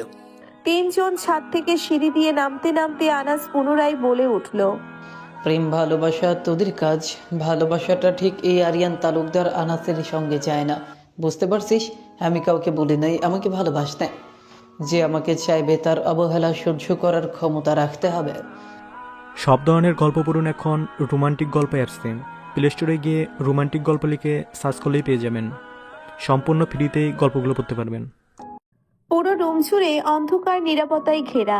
চাঁদের এক ফালি আলো খোলা জানালা দিয়ে অন্ধকার নিরাপত্তা রুমটাই উকি দিয়ে যাচ্ছে বারংবার। খোলা জানালায় পাশে থেকে কারো প্রেম কথনের গুনগুন আওয়াজটা অন্ধকার রুমে প্রতিধ্বনি হয়ে বাড়ি খেয়ে যাচ্ছে বারে বারে। সেদিকে তার কোনো খেয়াল নেই। সে তো জানালার পাশে রুমের মেঝেতে বসে চুপিসারে প্রেম কথনে মগ্ন। ফোনের ওপাশ থেকে একটা ছেলের ঠান্ডা ভয়েস ভেসে এলো। ভয়েসটা রশ্মির কানে যেন এক ধরনের মাদকতা মতো নেশা ধরে দিল। ম্যাম, আপনার ফোনের আশায় কতক্ষণ ওয়েট করছি, এই খেয়াল আছে আপনার? রশ্মি উত্তর করল না। ঘোর ঘোর চোখে জানালা দিয়ে বাহিরে তাকিয়ে আছে। ম্যাম, আমাকে কি শুনতে পারছেন? হ্যালো ম্যাম, এই যে রশ্মি রানী। রশ্মি এবার থতমত গলায় উত্তর করল, পার্থ, আপনি কিছু বলছিলেন? কই হারিয়ে যান রশ্মি রানী, আমার খেয়ালে বুঝি? দুষ্টু মাখা হেসে কথাটা বলল পার্থ। আপনার ভয়েসের নেশায় তো অনেক আগেই হারিয়ে ফেলেছি নিজেকে। ও তাই নাকি? আজকে দেখছি আমার রশ্মি রানীর রোম্যান্টিক মুডে। আমাকে মিস করছেন বুঝি? এবার রশ্মি হয়তো কিছুটা লজ্জা পেল। সত্যিই তো মিস করছে রশ্মি আর তার পার্থকে। সত্যিই তো মিস করছে রশ্মি তার পার্থকে। এটা কি মুখে বলা যায় নাকি? রশ্মি লজ্জা মিশ্রণ মুখ নিয়ে পার্থর কথায় নীরবতা পালন করলো। পার্থ রশ্মির জবাব না পেয়ে মুচকি হেসে বলে উঠল, হ্যাঁ, আমি ঠিক ধরেছি। ম্যাম তাহলে সত্যিই আমাকে মিস করছেন? রশ্মি মুচকি হাসি দিয়ে এবার ছোট্ট করে বলে উঠল। পার্থ দুষ্টুমি হাসি দিয়ে পুনরায় বলল, তাহলে কানাডায় চলে আসেন ম্যাম। রশ্মির লজ্জাটা নিমেষেই মন খারাপের রূপ নিল। সত্যিই তো পার্থর সঙ্গে দেখা করতে হলে আরাতকে ছাড়া তাকে ওই দূর কানাডা যেতে হবে, কিন্তু আরাতকে ছেড়ে রশ্মি যাবে কিভাবে? রশ্মির যে আরাতকে ছাড়া চলবেই না। আবার পার্থকে সামনাসামনি এক নজর দেখার লোভও হচ্ছে। একদিকে আরাত আর একদিকে পার্থ। রশ্মি কোনটা বেছে নিবে, বন্ধুত্ব নাকি ভালোবাসা? কথাগুলো ভাবতে ভাবতে রশ্মি মন খারাপ নিয়ে পার্থকে আল্লাহ হাফেজ বলে ফোনটা কেটে দিল। পার্থর ফোনটা কেটে দিয়ে রশ্মি জানালার পাশে বসা অবস্থায় মুখটা হাঁটুর ওপরে রেখে নিজের ভাবনায় ডুব দিল। ঠিক তখনই আরাত ওয়াশরুম থেকে তয়লা নিয়ে মাথার লম্বা চুলগুলো মুছতে মুছতে বের হয়ে রশ্মিকে জানালার দিকে তাকিয়ে থাকতে দেখে। আরাত রশ্মির দিকে এগিয়ে এসে বলল, কি এত ভাবছিস? রশ্মি মাথাটা উপরে তুলে আরাতকে ওর দিকে জিজ্ঞাসু দৃষ্টিতে চেয়ে থাকতে দেখে পুনরায় মাথাটা নিচের দিকে করে বলে ওঠে, বুঝতে পারছি না রে, আমার কি করা উচিত? আরাত রশ্মির পাশে বসে রশ্মির কথাই বলে উঠল, আমি তোকে প্রথমেই পার্থর বিষয়ে সাবধান করছিলাম, এখন দেখ তোর কি ভালো হয়। কিন্তু বিশ্বাস কর, রশ্মি তোকে ছাড়া ভালো থাকবে না রে। তুই আমার থেকে দূরে চলে যাবি, এই কথাটা ভাবলেই কেমন যেন দম বন্ধ লাগে। সত্যিই দূরে যাবি আমাকে ছেড়ে? তোর কষ্ট হবে না? রশ্মি আরাতকে চাপটে জড়িয়ে ধরল। বিশ্বাস কর আরাত, তোকে ছাড়া থাকার কথা আমি কখনো ভাবনাতেও আনিনি। আমার মনে কখনো এমন খেয়াল আসেই নাই। কিন্তু এখন আমি কি করব রে, ভেবে পাচ্ছি না আরাত। আরাতকে জড়িয়ে থাকা অবস্থায় কিছুক্ষণ চুপ থেকে রশ্মি পুনরায় বলতে শুরু করলো, বিশ্বাস কর তুই, আমি ভেসে বেড়াচ্ছি। এদিকে তুই আর একদিকে পার্থকে খুব ভালোবেসে ফেলেছি রে। ওকে দেখার লোভ আমাকে ভালো থাকতে দিচ্ছে না। ও যদি বাংলাদেশের ছেলে হতো তাহলে ওকে বাংলাদেশে আনতে পারতাম। ও তো ভিনদেশি, ওর ফ্যামিলি ছেড়ে ও কখনো আমার কাছে আসবে না, কিন্তু আমার যে ওকেই চাই। রশ্মি নিঃশ্বাস নিয়ে পুনরায় বলতে শুরু করলো, আমার পরিস্থিতিটা ঠিক এমন হয়ে দাঁড়িয়েছে, পার্থকে চাইলে তোর থেকে দূরে থাকতে হবে, তোর সঙ্গে থাকতে চাইলে পার্থকে সারা জীবনের জন্য হারাতে হবে। এখন কি করব বল না আরাত। আরাত চুপচাপ জানালার দিকে তাকিয়ে বাহিরের আবহাওয়া দেখছে। আরাত কি বলবে, ওর কি কিছু বলার আছে? সত্যিই নেই। আরাত প্রথমেই রশ্মিকে বারণ করেছিল ফ্ল্যাশব্যাক। আজ থেকে প্রায় 5 মাস আগে একটি রাতে রশ্মি ফেসবুক রিল দেখতে দেখতে হঠাৎ একটা মেসেজ এলো। হেই মিস। রশ্মি মেসেজটা সিন করে প্রোফাইল পিকে ড্যাশিং লুক দেখে ফেক আইডি ভাবলো। মুখ বেঁকে পুনরায় রিল দেখতে লাগলো। সঙ্গে সঙ্গে সেই আইডি থেকে পুনরায় মেসেজ এলো, পার্থ চৌধুরীকে ignore, good, I am impressed. Rashmi মেসেজটা সিন করে বিরক্ত হয়ে আরাতকে ফোনটা দিয়ে আরাতের ফোনটা কেড়ে নিয়ে বলে উঠল, ফেক আইডি থেকে ডিস্টার্ব করছে, এটাকে টাইট দে। রশ্মি কথাটা বলেই আরাতের ফোন নিয়ে রিল দেখতে লাগলো। আরাত রশ্মির উপরে রেগে গেল। রিল দেখার মধ্যে মিম সিনে রশ্মি আরাতের হাত থেকে ফোনটা কেড়ে নিয়েছে, রাগ তো লাগবেই। আরাত রশ্মির রাগ মেসেজ দেওয়া ছেলেটার উপর তুলতে লাগলো। আরাত রাগ নিয়ে মুখ বেঁকে রিপ্লাই করলো, আই এম ইমপ্রেস। এই ব্যাডা তুই কেডারে? ফেক আইডি থেকে ফাত্রামি করস? সাহস থাকলে রিয়েল আইডি দিয়ে মেসেজ দিয়ে দেখা, তারপর তোর ফাত্রামির খালাম্মা করে দিমু। Hey miss, I am not fake. Arat এবার বিরক্ত হয়ে টাইপিং করলো, তো কি করব? সেই খুশিতে নাচবো এখন? Believe me, I am not fake. Arat message reply না করে আইডি চেক করতে লাগলো। কিছুক্ষণ ঘাটাঘাটি করে রশ্মিকে ফোনটা দেখিয়ে বলল, এটা রিয়েল আইডি। রশ্মি আরাতের ফোন রেখে দিয়ে হাসি মুখে আরাতের হাত থেকে নিজের ফোনটা কেড়ে নিতে নিতে বলে উঠল, কি সত্যি রিয়েল আইডি ছিল? দেখি দেখা। রশ্মি ফেসবুক আইডিতে একটার পর একটা পিক দেখতে লাগলো। আরাত রশ্মির মুখে উৎফুল্লতা দেখে বলল, এত খুশি হয়ে লাভ নেই, বেটা বাঙালি না। এদের থেকে যত দূরে থাকা যাবে ততই শরীরের জন্য উপকার। আমি ঘুমালাম, গুড নাইট। আরাত ঘুমের দেশে পাড়ি জমালো। রশ্মি ছেলেটার আইডিতে একটার পর একটা পিক দেখতে লাগলো। পরের দিন পুনরায় ছেলেটার মেসেজ এলো। এবার রশ্মি সুন্দর মতো মেসেজের রিপ্লাই করলো। এভাবে নিত্যদিন টুকিটাকি মেসেজ করতে করতে ফ্রেন্ডশিপ শুরু, তারপর ভালো লাগা থেকে ভালোবাসা রূপ নিয়েছে রশ্মির। আরাত রশ্মিকে বোঝাতো, কথা বলিস না, মায়ায় পড়ে যাবি, ছেলেটা তোর জীবনের ভুল সিদ্ধান্ত হয়ে দাঁড়াবে। হ্যাঁ, সত্যিই রশ্মি কথা বলতে বলতে এই কয়েক মাসে পার্থ চৌধুরীর মায়ায় পড়ে গেছে। রশ্মির চোখে পার্থর জন্যে ভালোবাসা দেখে আরাত আর কিচ্ছু বলে না। বর্তমান রশ্মি জানালা থেকে চোখ উঠিয়ে আরাতের দিকে তাকিয়ে মলিন হাসি দিয়ে বলে উঠল, ইদানিং পার্থ আমাকে কানাডা সেটেল হতে বলছে, আমার কি করা উচিত বল না একটু। আরাত রশ্মিকে জড়িয়ে নিয়ে বলে উঠল, মেয়েদের বন্ধুত্ব বাস্তবতা কাছে হেরে যায়, বাস্তবতা যে বড়ই স্বার্থপর। দেখ না, মেয়েদের বন্ধুত্ব অন্তরে থেকে গেলেও শখের পুরুষের সামনে তুচ্ছ। আমি বলবো বন্ধুত্ব থেকে ভালোবাসার মানুষটা আগে। বন্ধুত্ব সময়ের সঙ্গে সঙ্গে মরীচিকা হয়ে ধরা দিবে, আর ভালোবাসার মানুষটা মৃত্যুর আগ পর্যন্ত পাশে থেকে যাবে। দুজনের কথোপকথনের মধ্য দিয়ে রশ্মির ফোন নতুন করে বেজে উঠল। আরাত মাথাটা ঘুরিয়ে ফোনের দিকে তাকালো। রশ্মি মেঝে থেকে ফোনটা হাতে তুলে নিতেই ফোনের স্ক্রিনে ইংরেজিতে আব্বু নামটা দেখে আরাতের দিকে তাকালো। আরাত স্বাভাবিকভাবেই চোখের ইশারায় ফোনটা রিসিভ করতে বলল। রশ্মি ফোনটা রিসিভ করে লাউড স্পিকারে দিয়ে ঠান্ডা গলায় বলে উঠল, আসসালামু আলাইকুম ওয়া রাহমাতুল্লাহি ওয়া বারাকাতুহু। আব্বু। ফোনের ওপারে থেকে সালামের উত্তর ভেসে আসলো, ওয়ালাইকুম আসসালাম ওয়া রাহমাতুল্লাহি ওয়া বারাকাতুহু। আম্মু, কেমন আছো আমার আম্মুটা? জি আব্বু, আলহামদুলিল্লাহ, আপনি কেমন আছেন? আলহামদুলিল্লাহ। আমার আরাত মাম্মুনি তোমার পাশে?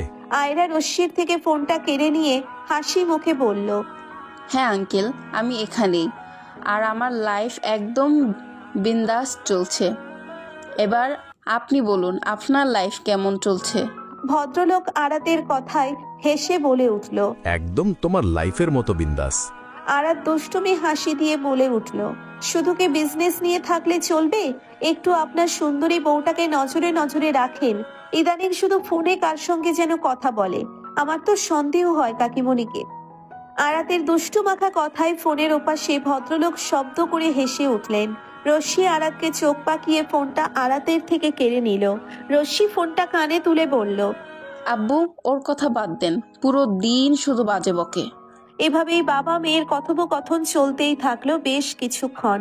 আরাত হেসে মেঝে থেকে উঠে এসে বিছানায় বসে পড়ল।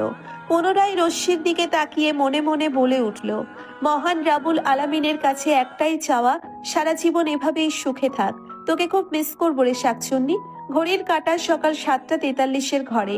আরাত ফজরের নামাজ আদায় করে একটা শান্তির ঘুম দিয়েছে। ঘুমটা হয়তো আহিনের পছন্দ হলো না। আহিন আরাতের রুমের দরজার সামনে দাঁড়িয়ে প্রায় 10-12 মিনিট ডাকার পর কিছুটা সফল হলো আরাতকে জাগাতে। আহিনের ডাকাডাকিতে আরাতের ঘুমের রেশ কেটে গেল। মুখে কিছুটা বিরক্ত ফুটে উঠল। সেই বিরক্ত মাখা মুখটা নিয়ে বিছানা থেকে নেমে দরজার দিকে যেতে যেতে আহিনের উদ্দেশ্যে বলল, উফ, সাত সকালে আমার মাথা খাইতে হাজির, কি হয়েছে কি? সকাল সকাল ব্রেকফাস্টের বদলে আমার মাথা খেতে এসেছিস কেন? আরাত রুমের দরজা খুলে দিয়ে হামি তুলতে তুলতে আহিনের দিকে বিরক্তিকর চোখে চেয়ে রইল।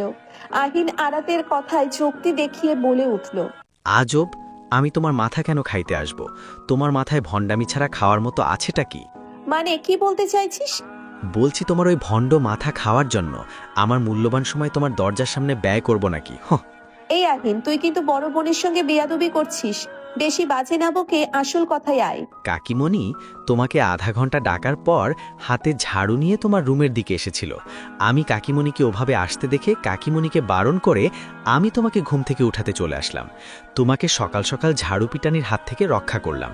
তার প্রতিদানে তুমি এত হ্যান্ডসাম ছেলেকে বেয়াদব বললে? আহিন মুখটা দুঃখী দুঃখী ভাবে কথাগুলো বলার মধ্যেই আলফি আরাতের রুমের দিকে আস্তে আস্তে বলে উঠল, মায়াবতী, তোমাকে আমরা রাতেই হাড়ে হাড়ে চিনে ফেলেছি। তুমি আমাদের দুজনকে ঘাড় ধাক্কা দিয়ে বের করে দিয়েছ, আমাদের দুজনকে ওই শাকচুন্নির সামনে হালকা করে অপমান করছো। আরাত আলফির দিকে তাকিয়ে শয়তানি হাসি দিতে দিতে বলে উঠল, ও আচ্ছা, অপমানটা হালকা হয়ে গেছে তাই না? আচ্ছা ঠিক আছে, নেক্সট টাইম তোদের অপমানের চূড়ান্ত পর্যায়ে নিয়ে যাব। এবার এখান থেকে বিদায় হ, আমি ফ্রেশ হব। আরাত কথাটা বলেই রুমের ভিতরে চলে গেল ফ্রেশ হতে। আহিন আলফি আরাতের কথায় মুখ বাঁকিয়ে নিচে নেমে গেল। আরাত ফ্রেশ হতে হতে বক বক করতে লাগলো, এই 17 বছরের জীবনে নিজেকে নিজেই চিনতে পারলাম না, আর একজন নাকি আমাকে হাড়ে হাড়ে চিনে ফেলছে। ভণ্ড কোথাকার। আয়রা কই তুই রেডি হইছিস? লেট হয়ে যাচ্ছে তো বোন, একটু জলদি বের হ, আমাদের দুজনের জন্য রোশনি রাত অপেক্ষা করছে। আরিশ আয়রার রুমের সামনে এসে দরজা ধাক্কাতে লাগলো। আয়রা দরজা খুলতে খুলতে বলে উঠলো, আরে আপু দাঁড়াও না, দরজা ভেঙে ফেলবে নাকি? দাঁড়াও, খুলছি। আয়রা দরজাটা খুলে দিতেই আরিশা আয়রাকে দেখে চিল্লিয়ে ওঠে, কি রে তুই এখনো রেডি হস নাই কেন? আয়রা মুখে হাত দিয়ে হামি তুলতে তুলতে বলল, ঘুম এসেছিলাম, এটা তোমার সহ্য হলো না। বলো কি চাই এখন? কি চাই মানে? আজকে আমাদের ঘুরতে যাওয়ার কথা ছিল, ভুলে গেছিস? আপু আমার ঘুম শেষ হয় নাই, আমি ঘুমাবো। আয়রাকে ঘুম ঘুম চোখে দাঁড়িয়ে থাকতে দেখে আরিশা বিরক্ত মুখে বলল, আরাত ফোন দিয়ে বলল ওরা রেডি হয়ে আমাদের জন্য ওয়েট করছে, আর তুই এখনো রেডি না হয়ে ঘুমাচ্ছিস? যা যা দ্রুত রেডি হ, অনেক দেরি হয়ে যাচ্ছে। আয়রা দরজা থেকে রুমের ভিতরে যেতে যেতে বলে উঠল, উফ আপু, মাত্র ঘুম থেকে উঠলাম, আমার ভালো লাগছে না, তোমরা যাও। আমাদের সঙ্গে আনাজ ভাই থাকবে। সঙ্গে সঙ্গে আয়রার পা থেমে গেল। আয়রাকে দাঁড়াতে দেখে আরিশা মুচকি হেসে পুনরায় বলতে শুরু করলো, আরাত মামার কাছে আবদার করেছে আজকে সন্ধ্যা নদীর তীরে কাটাবে। আরাতের আবদারে মামা রাজি হয়েছে, কিন্তু শর্ত দিয়েছে আমাদের সঙ্গে আনাজ ভাইকে থাকতে হবে, আমাদের খেয়াল রাখার জন্য। আনাজ ভাই অফিস থেকে বিকালে কাশবাগানে আসতে রাজি হয়েছে। আরিশার কথাটা কানে পড়তেই আয়রার মুখটা ফুরফুরে হয়ে উঠল। আরিশা পুনরায় বলতে লাগলো, তুই যখন যেতে রাজি না তাহলে আর কি করার, থাক তুই তাহলে, আমরা সবাই মিলে নদীর তীরে জমিয়ে আড্ডা দেবো। আল্লাহ হাফেজ। কথাটা বলেই আরিশা পিছনে ঘুরে চলে যাওয়ার উদ্দেশ্যে পা বাড়াতেই আয়রা তাড়াহুড়ো করে আরিশাকে জড়িয়ে ধরে বলে উঠল, আরে আপু আমার মন ফুরফুরে হয়ে গেছে, 5 মিনিট অপেক্ষা করো, আমি রেডি হয়ে আসছি। সন্ধ্যায় কাশবাগানের মৃদু হাওয়াটা একদম মিস করা যাবে না। আয়রা কথাটা বলে রেডি হতেই তাড়াহুড়ো শুরু করে দিল। আরিশা মুচকি হেসে মনে মনে বলে উঠল, আমার ভালো করে জানা আছে তুই সন্ধ্যার আবহাওয়াকে না আনাজ ভাইকে মিস করতে চাইছিস না। তোকে রাজি করানোর মেডিসিন আমি জানি রে বোন, তোর কোন ওষুধে কাজে দেবে তোর বোন হয়ে আমি জানবো না? রশিরাত আহিন আলফি তালুকদার বাড়ির গেটের সামনে দাঁড়িয়ে আরিশা আয়রার জন্য অপেক্ষা করছিল। আয়রা আরিশাকে আসতে দেখে আলফি চিল্লিয়ে উঠল, ওই তো আইরা আরিশাপু চলে এসেছে। আলফির কথায় সবাই আরিশাদের দিকে তাকালো। আলফির চিৎকারের আয়রা বিরক্ত হয়ে নিজের কানে হাত দিয়ে বলে উঠল, ধুর বাল, এত চিল্লাস কেন? আরাত রাগী গলায় বলে উঠল, তো চিল্লাবে না? তোমাদের জন্য দাঁড়িয়ে থাকতে থাকতে হাঁটু ব্যথা, মাথায় রাগ হয়ে বের হচ্ছে। তোমাদের বাড়ি থেকে বের হওয়ার কথা ছিল কয়টায় শুনি? আরিশা আয়রাকে ইশারায় দেখিয়ে দিয়ে বলল, ওই ঘরতারার জন্য লেট হয়ে গেল। আরিশা কথাটা বলতে বলতে রশিরাতের দিকে তাকিয়ে বলে উঠল, পায়ে হেঁটে যাবি নাকি রিস্কা নিবি? বেশি দূর না তো, 10-12 মিনিটের রাস্তা, চল গল্প করতে করতে হেঁটে যাব। রশ্মি কথাটা বলেই আহিন আলফিকে জিজ্ঞেস করলো, কিরে হেঁটে যেতে পারবি না? রশ্মির কথায় আহিন বলে উঠল, যদি আমাকে সামনের দোকান থেকে আইসক্রিম কিনে দাও তাহলে আর কোনো কথাই নেই, বিন্দাস হেঁটে যেতে পারবো। আইসক্রিম কিনে দিবে? রশ্মি মুখ বাঁকালো। এই যে বাড়ির দরজা দেখছিস না? আহিন মাথা ঝাঁকালো। দেখছি। ভেরি গুড, তাহলে সোজা বাড়িতে গিয়ে হাত মুখ ধুয়ে পড়তে বস, আমাদের সঙ্গে যেতে হবে না, যা ভাগ। আসছে যা ভাগ। আপনি বললেই বুঝি আমি ভদ্র ছেলের মতো চলে যাব? ছোট ভাইয়ের সঙ্গে কিপটামি করতে লজ্জা করে না? একটু লজ্জা পাইলে অনুজলে। কথাটা বলেই আহিন রাস্তা দিয়ে আগে আগে হাঁটা ধরলো। রশ্মি আহিনের পেছনে যেতে যেতে বলল, আহিনের বাচ্চা দাঁড়া এখানে। আয়রা শব্দ করে হাসতে হাসতে আলফির দিকে তাকিয়ে জিজ্ঞেস করলো, স্যার আপনারও কিছু চাওয়া পাওয়া থাকলে বলতে পারেন, আমরা আমাদের সামর্থ্য মতো যথাসাধ্য চেষ্টা করব আপনার চাওয়া পূরণ করার। আলফি আয়রার কথায় খুশিতে গদগদ হয়ে মুখে লজ্জা ফুটে উঠল। আয়রা আরিশা আরাত আলফিকে অবাক হয়ে দেখছে। আলফি মুখে দুহাত দিয়ে বলল, আমার চাওয়া পাওয়া তো শুধু একজনই, আমার মায়াবতী। তোমরা পূরণ করবে আমার মায়াবতীর সঙ্গে হাতে হাত রেখে এই বিকালের পথ চলার ইচ্ছাটা? আরাতের মুখ হা হয়ে গেল। আয়রা কোমরে হাত রেখে আলফির উদ্দেশ্যেই বলল, এই 1.5 ব্যাটারি তোর সাইজ দেখ আর আরাতের সাইজ দেখ, সাইজ দেখে তো ফ্ল্যাট করার চেষ্টা করবি। যা ভাগ এখান থেকে, ফাজিল কোথাকার। আলফি সঙ্গে সঙ্গে মুখটা গম্ভীর করে বলে উঠল, আইরা আপু, যদিও তুমি আমাকে অপমান করছো, তবে আমি অপমান গায়ে লাগালাম না। শুনেছি ভালোবাসলে নাকি সব সহ্য করা যায়। আজ নিজেকে দেখে তার প্রমাণ পাইলাম। আরাত আলফির দিকে এক পা দুপা করে এগুতে এগুতে মাথা উপর নিচ করে বলে উঠল, মায়াবতী, ভালোবাসা আবার কি জানো? ও হ্যাঁ, অপলক চোখের চাননি, তাই না? আয় এদিকে আয়, তোকে ভালোবাসা শেখাচ্ছি। আলফিকে আর পাইকে। আলফি দৌড়তে দৌড়তে আহিনকে চিৎকার দিয়ে বলল, আমারে বাঁচা বন্ধু, এই আহিন, আমারে বাঁচা ভাই। দাঁড়া, আমরা দুজন একসঙ্গে দৌড়ে নিজেদের বন্ধুত্বের দায়িত্ব পালন করব। আয়রা, আরিশা, আরাত শব্দ করে হেসে তিনজন একসঙ্গে হাঁটা ধরল। কিছু দূর যেতেই দোকানটার সামনে এসে আরিশা সবাইকে দাঁড়াতে বলে দোকানের ভিতরে গেল। 2 মিনিটের মাথায় আরিশা হাতে করে 6টা কোন আইসক্রিম নিয়ে এসে সবাইকে একটা একটা করে দিল। আহিন আইসক্রিম হাতে নিয়ে রশ্মির দিকে তাকিয়ে বলল, রশ্মি আপু, তুমি আর আরিশাপুর থেকে কিছু শিখো। দেখছো ছোট ভাইদের প্রতি কেমন ভালোবাসা দেখাতে হয়। কথাটা বলে আহিন আরিশার দিকে তাকিয়ে পুনরায় বলতে শুরু করলো, আপু, তোমারে দোয়া করে দিলাম, তোমার বিয়েটা যেন আমরা খুব তাড়াতাড়ি খাইতে পারি। আমিন। আহিনের কথায় সবাই একসঙ্গে আমিন বলে উঠল। আহিন আইসক্রিম হাতে নিয়ে দুহাত উপরে তুলে পুনরায় বলতে লাগলো, তোমার বিয়েতে যেন 2 টুকরো গরুর মাংস আমাকে বেশি দেওয়া হয়। আমিন। সবাই আবারও আমিন বলে উঠল। আরিশা সবাইকে এক নজর দেখে নিয়ে বলে উঠল, আচ্ছা, দোয়াটা কিসের জন্য? হ্যাঁ, মাত্র 2 টুকরো মাংস খাওয়ার লোভে আমার বিয়েটা নিয়ে দোয়া করছিস? বাহ, তোদের ভণ্ডামি কোনো তুলনাই হয় না। সবাই এবার একসঙ্গে শব্দ করে হেসে উঠল। এভাবেই হাসি মজার মধ্য দিয়ে পায়ে হেঁটে আইসক্রিম খেতে খেতে এসে দাঁড়ালো নদীর পাড়ে। সব ধরনের গল্প পড়ুন এখন রোমান্টিক গল্প অ্যাপসে। প্লে স্টোরে গিয়ে রোমান্টিক গল্প লিখে সার্চ করলেই পেয়ে যাবেন। সম্পূর্ণ ফ্রিতেই গল্পগুলো পড়তে পারবেন। বিকাল 5:24। নদীর ধারে কাশফুল ঘেঁষে দাঁড়িয়ে একটার পর একটা পোজ দিচ্ছে আহিন আলফি। মুখে বিরক্ত নিয়ে সেই ফটোর ক্যামেরাম্যান হয়ে একটার পর একটা ফটো তুলে দিচ্ছে আরাত। আহিন প্রথমে ফটো তুলতে চাইলে আলফি বলে, মায়াবতী, আমি আগে ওঠাবো, আমাকে আহিনের আগে উঠাইয়া দাও। আহিন বলে ওঠে, আরাত আপু, আমি আগে উঠবো, আমাকে আগে উঠাইয়া দাও। এই নিয়ে দুজনের মধ্যে প্রায় ঝগড়াই লেগে গিয়েছিল। শেষে আরাত উপায় না পেয়ে আরাত বলে ওঠে, এই বিচ্ছু বাহিনী, এদিকে শোন। সঙ্গে সঙ্গে আহিন আলফি আরাতের কাছে এসে দাঁড়ালো। আরাত ওদের মাঝখানে দাঁড়িয়ে দুজনের 2 ঘাড়ে 2 হাত রাখলো। দুজনের দিকে ঝুঁকে দুজনকে বোঝাতে লাগলো, শোন, তোরা তো বেস্ট ফ্রেন্ড, তাই না? আহিন আলফি দুজনেই মাথা নাড়িয়ে হুম বোঝালো। আরাত দুজনের মুখের দিকে তাকিয়ে পুনরায় বলল, তাহলে তোরা যখন বড় হবি তখন তোরা দুজন দুজনের ছোট্টবেলায় স্মৃতি দেখতে চাইবি। এই যে যেমন দুজন একসঙ্গে কিভাবে ছোট্টবেলাটা কেটেছে, তাই না? আলফি মাথা ঝাঁকিয়ে হ্যাঁ বলল। দেখবো তো। আহিন বলে উঠল, হ্যাঁ আপু, বড় হয়ে ফটোতে দেখব এই আলভি কতটা বলদ ছিল। আহিন কথাটা বলেই শব্দ করে হেসে উঠল। আলফি রেগে গিয়ে আহিনকে মারতে মারতে বলল, বুদ্ধির ভান্ডার, তুইও আমার মতো বলদ দেখতে বুঝতে পেয়েছিস? চুপ। আরাত নিচের কানে হাত দিয়ে চিল্লিয়ে উঠল। আহিন আলফি এবার একদম চুপ হয়ে দাঁড়িয়ে গেল। আরাত ওদের দুজনকে একসঙ্গে ঠিকঠাক ভাবে দাঁড়িয়ে দিতে দিতে বলল, চুপচাপ, কোনো কথা না বলে দুজন একসঙ্গে পোজ দে। আমি স্যারদের ঝগড়া মেটানোর জন্য অন্য টপিকে নিয়ে যাচ্ছি, আর স্যাররা সেই টপিক নিয়েই মারামারি শুরু করে দিচ্ছে। বাহ, কি সিন হে! দাঁড়া সুন্দর মতো ফাজিলগুলা।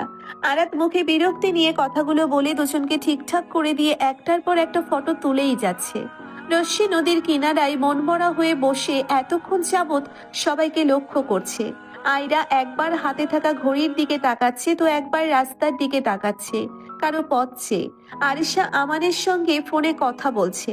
কোথায় তোমরা? আমাদের আসতে কতক্ষণ লাগবে বলো তো? ফোনের ওপাশে আমানের উত্তর আসলো, এই তো বউ, আর 10 মিনিট অপেক্ষা করো, আসছি। আরিশা আমানের সঙ্গে কথা বলে ফোনটা কেটে দিয়ে আরাতের দিকে এগিয়ে গেল। রশ্মি সবকিছু খেয়াল করে মন খারাপ নিয়ে হাঁটুতে মুখ বুজে নদীর পানির দিকে তাকিয়ে মনে মনে বলল, দেখছো পার্থ, দেখো তোমার রোশনি রানী কতটা অসহায় ফিল করছে। তুমি আমাকে এ কেমন দোটানায় ফেলছো? তোমাকে পেতে হলে এত এত ভালোবাসা, খুনসুটি, বন্ধুত্ব হারাতে হবে কেন? আমাকে তোমার মায়ায় জড়ালে কেন? আমি এখন কি করব পার্থ? এখন একটু ভবিষ্যতের দিকে তাকিয়ে দেখ, তাহলে তোর উত্তর পেয়ে যাবি। কথাটা কানে পড়তেই রশ্মি চট করে মাথাটা ঘুরিয়ে পেছনে তাকালো। আয়রা রশ্মির কাছে এসে দাঁড়ালো। রশ্মি অবাক হয়ে জিজ্ঞেস করলো, মানে? আয়রা রশ্মির পাশে বসতে বসতে বলল, শুনলাম আঙ্কেল নাকি তোকে কানাডা স্টাডির জন্য শিফট হতে বলেছে। আপু, গতকাল রাতে আব্বু ফোনে বলল কানাডা যাওয়ার প্রস্তুতি নিতে, ওখানে বড় ইউনিভার্সিটিতে ভর্তি করাবে। কিন্তু আপু, তোমাদের ছেড়ে আমার একদম ভালো লাগবে না। আমি তোমাদের ছাড়া থাকবো কিভাবে আপু? তোর কানাডা যাওয়ার মূল উদ্দেশ্য কি? নিশ্চয়ই পার্থ চৌধুরী। আমি ঠিক বলছি না? রশ্মি মাথা ঝাঁকিয়ে, ঠিক বলছো। আয়রা মুখে হাসি টেনে বলল, তাহলে তো আর কোনো কথাই নেই। তোর তো এটাই সুযোগ। তোর ক্যারিয়ার আর লাইফ পার্টনার দুটাই কানাডা অপেক্ষা করছে। রশ্মি আয়রার কথায় মলিন হাসি হাসলো। তাহলে তোমাদের হারাতে হবে, আরাতের থেকে দূরে থাকতে হবে। আরাতকে ছেড়ে একা থাকার কথা আমার ভাবনাতে আসলেই নিজের ভেতরে ছটফটানি শুরু হয়ে যায়। আমার শুধু মনে হয় একসাথে কাটানোর মুহূর্তগুলোর কথা। আরাত ছাড়া আমার 1 ঘন্টা কাটতে চায় না। তাহলে দিনের পর দিন, বছরের পর বছর কাটবে কি করে আপু? আয়রা রশ্মির কথায় মুচকি হাসলো। আরে পাগল, এজন্যই বললাম একবার ভবিষ্যতের দিকে তাকিয়ে দেখ। জন্ম, মৃত্যু, বিয়ে আল্লাহর হাতে। তারপর একবার ভাব, তুই আরাতের জন্য এখন নিজের ভালোবাসাকে দূরে সরাতে চাইছিস। দেখবি সেই আরাত একদিন তার জীবনসঙ্গী নিয়ে ব্যস্ত হয়ে যাবে। আজকে দুজন কাউকে ছাড়া থাকতে পারছিস না। দেখবি এমন দিন আসবে, দিব্যি দুজন দুজনকে ছাড়া জীবনটা গুছিয়ে নিয়েছিস। পড়াশোনা পর্যন্ত তোদের বন্ধন অটুট থাকবে, কিন্তু একবার বিয়ে হয়ে গেলে সব এলোমেলো হয়ে যাবে। তুই ব্যস্ত হয়ে যাবি সংসার নিয়ে। আরাত, তুই ওর স্বামীর সংসার নিয়ে ব্যস্ত হয়ে যাবি। কি বলতো, তখন চাইলেও পাবি না আগের মতো একসঙ্গে আড্ডা দিতে, একসঙ্গে বাড়ির মানুষগুলো চোখ ফাঁকি দিয়ে স্কুটি করে পুরো শহরটা ঘুরতে। এই যে দুজন দিব্যি মন খুলে কথা বলছিস, একটা সময় আসবে দুজন দুজনের সামনাসামনি দেখা হবে। শুধু জিজ্ঞেস করবি কেমন আছিস, উত্তরে সে বলবে আলহামদুলিল্লাহ। তুই কেমন আছিস? হয়তো সেই সময় দুজন কিছুক্ষণের জন্য বসবি, গল্প করবি, আগের দিনগুলো স্মৃতিচারণ করবি, আর দুজন দীর্ঘশ্বাস ফেলে একটা কথাই বলবি, আগের দিনগুলো সত্যিই খুব সুন্দর ছিল। কেমন যেন বয়স বাড়ার সঙ্গে সঙ্গে নিজেরাও পরিবর্তন হয়ে গেলাম, তাই না? এইভাবে দিন কেটে যাবে, বছর চলে যাবে। একটা সময় দেখবি তুই বুড়ি হয়ে গেছিস, তোদের আর দেখা হবে না। সময়ের তালে তালে সবকিছু শুধু একটা জীবন্ত মরীচিকা হয়ে ধরা দেবে। দীর্ঘক্ষণ ধরে নিজের কথাগুলো শেষ করে আয়রা নদীর স্বচ্ছ পানি থেকে চোখ ফিরিয়ে রশ্মির দিকে তাকলো। রশ্মির চোখে পানি দেখে আয়রা মলিন হেসে পুনরায় বলতে শুরু করলো, হ্যাঁ, এখন বলবি আমাদের বন্ধুত্ব এই জীবনেও শেষ হবার না। না রে পাগল, সময়ের ব্যবধানে সবকিছু পরিবর্তন হয়ে যাবে। দেখবি বিয়ের কিছুদিন পর তোদের দেখা হবে। মাস চলে যাবে, তখন শুধু ফোনে কথা হবে। বছর চলে যাবে, শুধু তখন কিছুটা যোগাযোগ থাকবে। বছরের পর বছর চলে যাবে, তখন সারাদিন ছেলে মেয়ে সংসার সামনে দিন শেষে কথা বলার ইচ্ছাটুকু মরে যাবে। হ্যাঁ, তখন আপন হবে স্বামীর সংসার, ছেলে মেয়ে, আত্মীয় স্বজন, সব কিছু দায়িত্ব পালন করার শেষে তখন আর বন্ধুদের কথা মনে পড়বে না। তখন বন্ধুত্বটাও দায়িত্ব মনে হবে। শুধুমাত্র নিজের স্বামীর বুকেই পুরো দিনের ক্লান্তি দূর হবে। রশ্মি আয়রার কথাগুলো মনোযোগ দিয়ে শুনছে। আয়রা মুচকি হেসে পুনরায় বলল, বিয়ে তো তোদের করতেই হবে, তাই না? সেই বিয়েটা যদি শখের পুরুষকে করতে পারিস, তাহলে তোকে মনের বিরুদ্ধে সংসার করতে হবে না, স্বামীর সঙ্গে মানিয়ে নিতে হবে না, তাকে আস্তে আস্তে আপন করতে হবে না। যদিও পরিস্থিতির চাপে মনের বিরুদ্ধে মেয়েদের বন্ধুত্ব শেষ হয়ে যায়, কিন্তু দিন শেষে সংসারের কাছে বন্ধুত্ব হেরে যায়। তাই বলছি, বন্ধুত্বের দোহাই দিয়ে আগামী দিনের হাসি খুশি জীবনটা হারিয়ে ফেলিস না। রশ্মি এবার মুখে চওড়া হাসি টেনে আয়রাকে জড়িয়ে ধরে বলে উঠল, পেয়ে গেছি আপু, আমার উত্তর আমি পেয়ে গেছি। তোমাকে এত এত ধন্যবাদ। আমি দোয়া করি তুমি যেন তোমার শখের পুরুষকে খুব তাড়াতাড়ি পেয়ে যাও। কথাটা বলেই রশ্মির মুখের হাসি মিলিয়ে গেল। রশ্মির কথাতে আয়রা মুচকি হেসে জোর দিয়ে বলল, ইনশাল্লাহ, তোর দোয়া যেন মহান রব্বুল আলামিন কবুল করে। বল আমিন। আমিন। রশ্মি মন খারাপ করে আয়রাকে ডেকে উঠল, আপু। বল। আনাস ভাই তো তোমার ভালোবাসা বুঝেও অবুঝের মতো তোমাকে এড়িয়ে চলে। তোমার খারাপ লাগে না? আনাস ভাইয়ের প্রতি তোমার রাগ লাগে না? আয়রা হাতের ঘড়িতে চোখ বুলিয়ে রশ্মির দিকে তাকায়। রশ্মি মুখে প্রশ্নবোধক চাহনি। আয়রা ছোট্ট একটা নিঃশ্বাস ফেলে কয়েক সেকেন্ড নিশ্চুপ থেকে রশ্মির কথার উত্তর করলো। খারাপ লাগবে কেন? যতদিন সে আমার আত্মসম্মানে আঘাত না করছে ততদিন আমি তার পিছু ছাড়বো না। আর রইল রাগের কথা, না, তার প্রতি আমার রাগ আসে না, কিন্তু বিশ্বাস কর খুব অভিমান হয়, খুব। কেন সে আমাকে তুচ্ছ নারী ভাবে? তুই বলতে পারবি? আমারও তো ইচ্ছে করে আমার শখের পুরুষের ভালোবাসা পাওয়ার, তার শখের নারী হওয়ার। রশ্মি আয়রাকে শান্ত করতে বলে উঠল। প্লিজ আপু, শান্ত হও, নিজেকে সামলাও। দেখো, ভাইয়া এখন বুঝতে পারছে না, কিন্তু দেখো একটা সময় আসবে ভাইয়া তোমার ভালোবাসা পাওয়ার জন্য পাগলামো করবে। কখন বুঝবে রে? আমার অভিমানগুলো জমে জমে পাথর হয়ে যাওয়ার পর, নাকি আমি ফুরিয়ে গেলে? রশ্মি কি বলবে ভেবে পেল না। চুপচাপ আয়রার একতরফা ভালোবাসার প্রতি নীরব যুদ্ধ দেখতে লাগলো। হ্যাঁ, আজ নতুন দেখছে না, যখন থেকে ভালোবাসার মানে বুঝতে শিখেছে তখন থেকে আয়রার একতরফা ভালোবাসা দেখে যাচ্ছে। আয়রা রশ্মির মুখের দিকে তাকিয়ে কোনো উত্তর খুঁজে না পেয়ে চোখ রাখলো নদীর স্বচ্ছ পানির দিকে। পানির ঢেউ সময় তালে বাড়ি খেয়ে যাচ্ছে। এভাবেই বেশ কিছুক্ষণ নীরব চোখে দেখলো সেই খেলা। আয়রা মুখে মুচকি হাসি টেনে রশ্মিকে বলে উঠল, চল ওদিকে যাওয়া যাক, সবাই একসঙ্গে কয়েকটা পিক উঠাবো, স্মৃতি হয়ে থেকে যাবে। রশ্মি মলিন হেসে, চলো। প্রকৃতি কখনো আপনাকে হতাশ করবে না।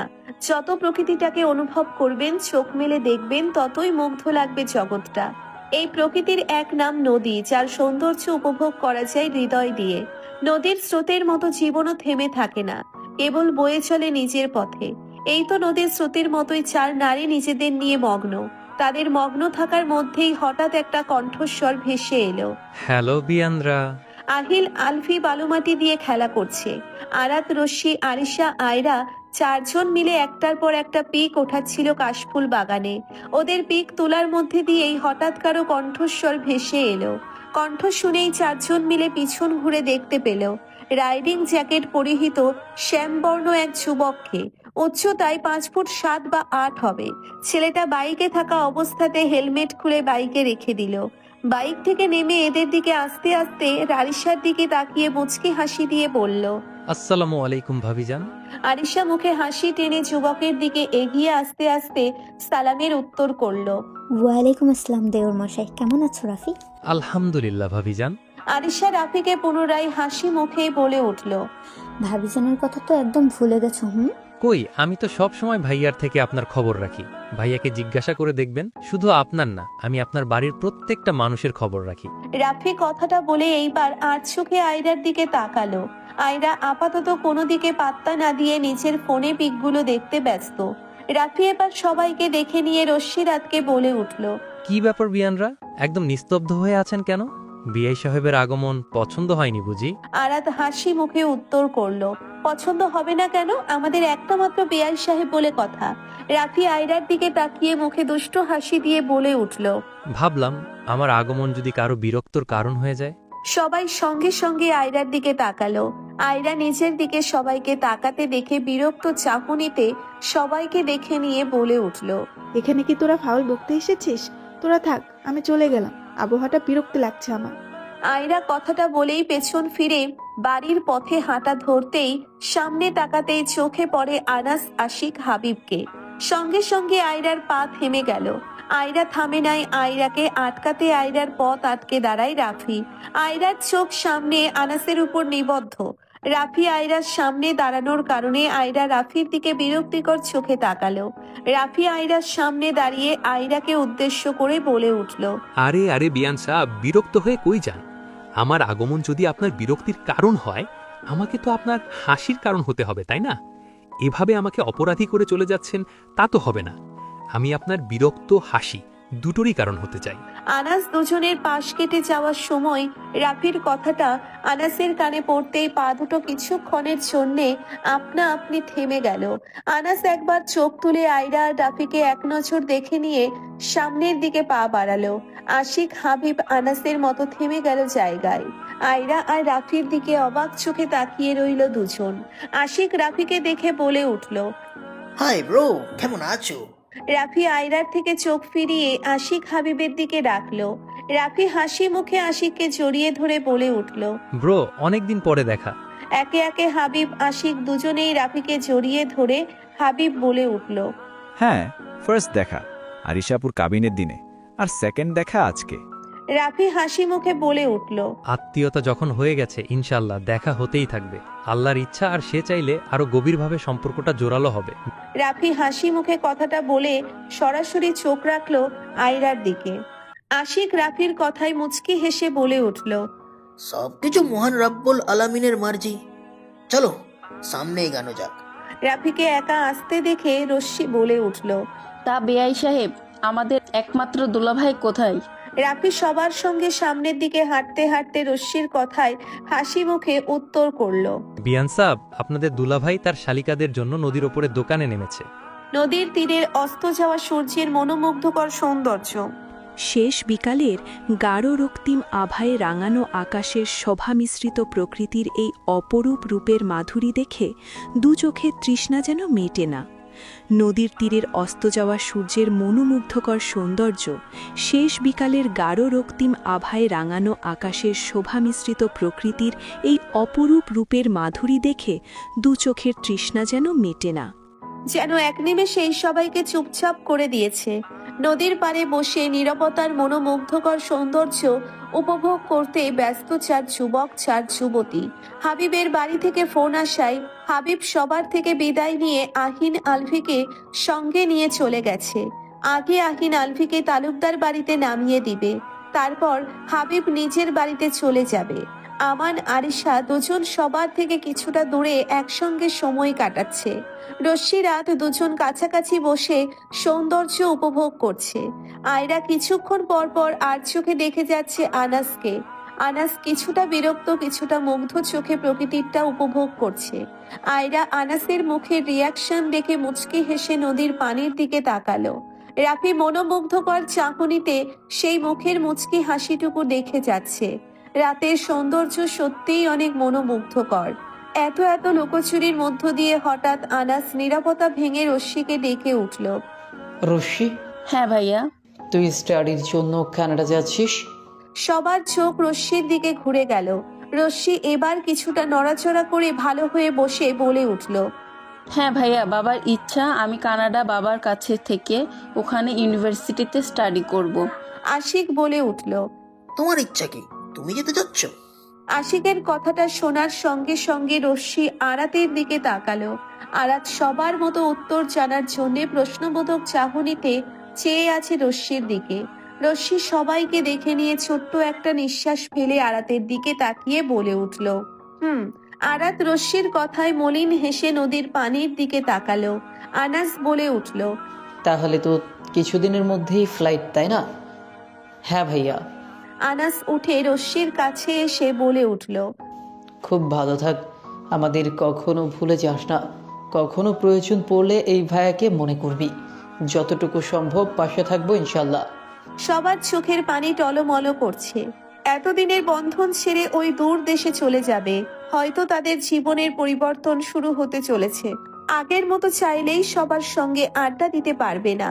বড়দের কাছে রশ্মি আর তিন বিচ্ছু নামে বিচার দিতে পারবে না। আরাতের সঙ্গে বড়দের চোখ ফাঁকি দিয়ে স্কুটিতে পুরো শহর আর বেড়ানো হবে না। রশ্মি কথাগুলো ভেবে এবার কান্না করে দিল। কান্না করতে করতে ছোট্ট বাচ্চার মতো বলে উঠল। তোমাদের খুব মিস করব। রশ্মি আর কথা বলতে পারল না। আরাত এসে রশ্মিকে জড়িয়ে ধরে রশ্মির সঙ্গে কান্না শুরু করলো।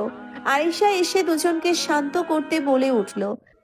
আমরাও তোকে মিস করবো পাগলি। তোরা দুজন এমনভাবে কান্না করছিস যেন রশ্মি আর বাংলাদেশেই ফিরবে না। এই ভিডিওতে 500 লাইক চাই, তাহলে পরের পর্ব আসবে, না হলে আসবে না। সবাই একটা করে লাইক করে যাও।